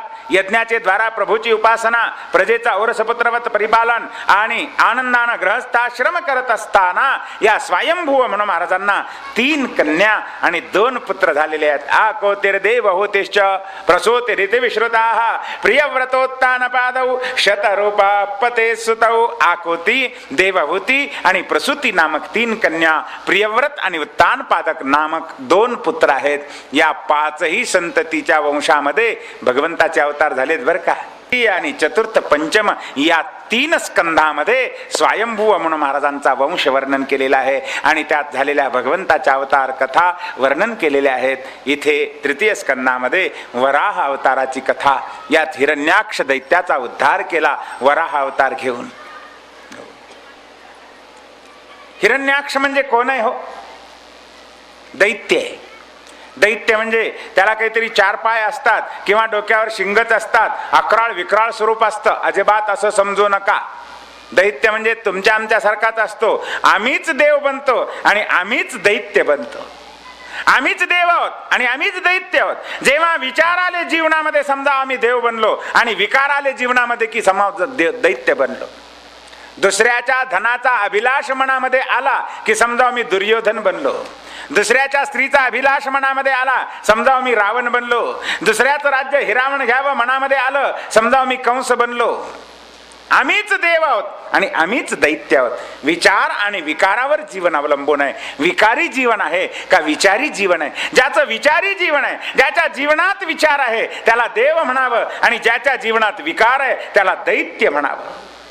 हिरण्याक्ष दैत्य म्हणजे लोभाचं प्रतीक आहे बरं का. याचं नावच पहा, हिरण्याक्ष. हिरण्य अधिक अक्ष बरोबर हिरण्याक्ष. अक्षिणी हिरण्यम यस्य सहा हिरण्याक्ष हा, अशी व्याख्या होती त्याची. हिरण्य म्हणजे सुवर्ण, हिरण्य म्हणजे द्रव्य, हिरण्य म्हणजे पैसा आणि अक्ष म्हणजे डोळा. ज्याच्या डोळ्यात नेहमी पैसा पैसा पैसा, पैशाशिवाय दुसरा विचारच ज्याच्या जीवनात नाही त्याला हिरण्याक्ष म्हणावं बरं का. पैशाचा लोभ म्हणजे हिरण्याक्ष आहे. काही काही लोकांना पैशाशिवाय दुसरं काहीच समजत नाही महाराज. देव नाही, धर्म नाही, धर्म नाही, काही नाही, कर्म नाही, काही नाही, फक्त पैसा पैसा पैसा. घरी बसला तरी पैशाचा विचार, दारी गेला तरी पैशाचा विचार, पाहुण्याकडे गेला तरी पैशाचा विचार, शेतात गेला तरी पैशाचा व्यापार, दुकानात गेला तरी पैशाचाच विचार, बाजारात गेला तरी पैशाचाच विचार, गावाला गेला तरी पैशाचाच विचार, तीर्थयात्रेला गेला तरी पैशाचा विचार, मंदिरात गेला तरी पैशाचा विचार, कथा कीर्तनाला गेला तरी पैशाचाच विचार. काही काही लोक आम्हाला भेटतात, आरती वगैरे झाल्यानंतर येऊन भेटतात, महाराज आणि तुम्हाला आरतीत ववाळणी किती येते हो, आणि 7 दिवस सप्ताहाची किती रुपये मिळतात हो? हा, अरे तू रुपये मिळण्याकरता आणि हे माझ्या मानधनाकरता आलास का इथं कथा ऐकायला आलास? कथेकडे लक्षच नसतं महाराज, पैशाकडेच लक्ष. मंदिरात गेले, काही काही तर असे दळभद्री लोक असतात, देवाच्या पाया तर तिकडेच गेले त्या पेटीवरच डोकं टेकवतात आणि तिथूनच नमस्कारून येतात. नक्की समजावं हे हिरण्याक्षाचा वंशज आहे म्हणून.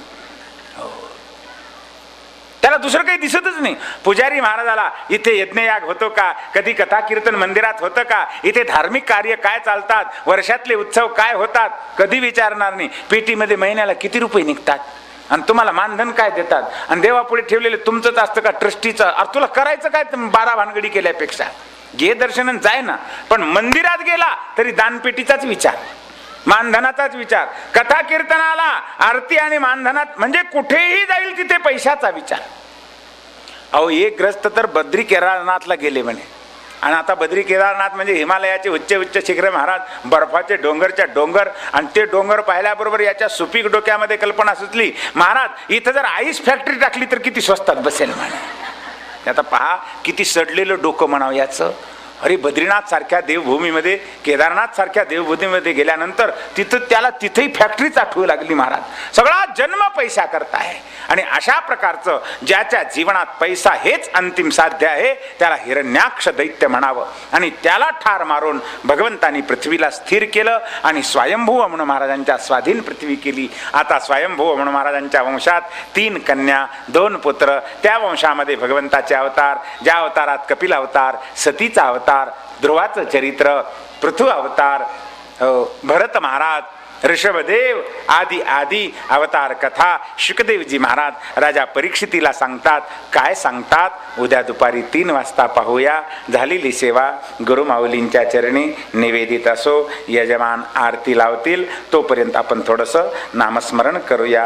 हरये नमः, हरये नमः, हरये नमः. पुंडलीक वरदा हरी विठ्ठल, श्री गुरु ज्ञानदेव तुकाराम, गोपाल कृष्ण भगवान की, कृष्ण कन्हैया लाल की, वृंदावन बिहारी लाल की, वराह भगवान की जय.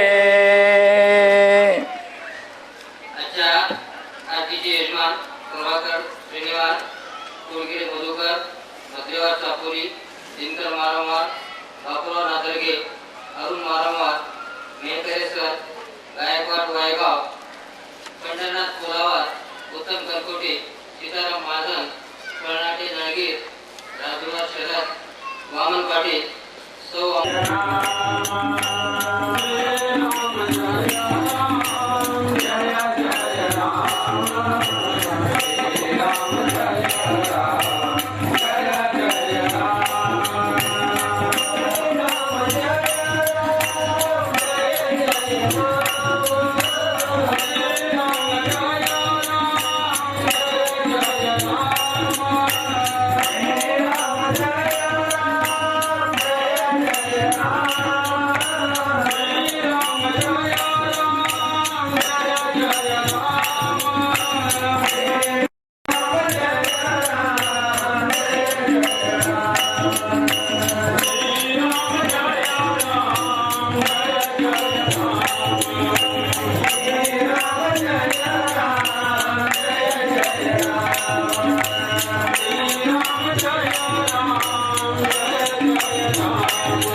अस्तु श्री मंगलाय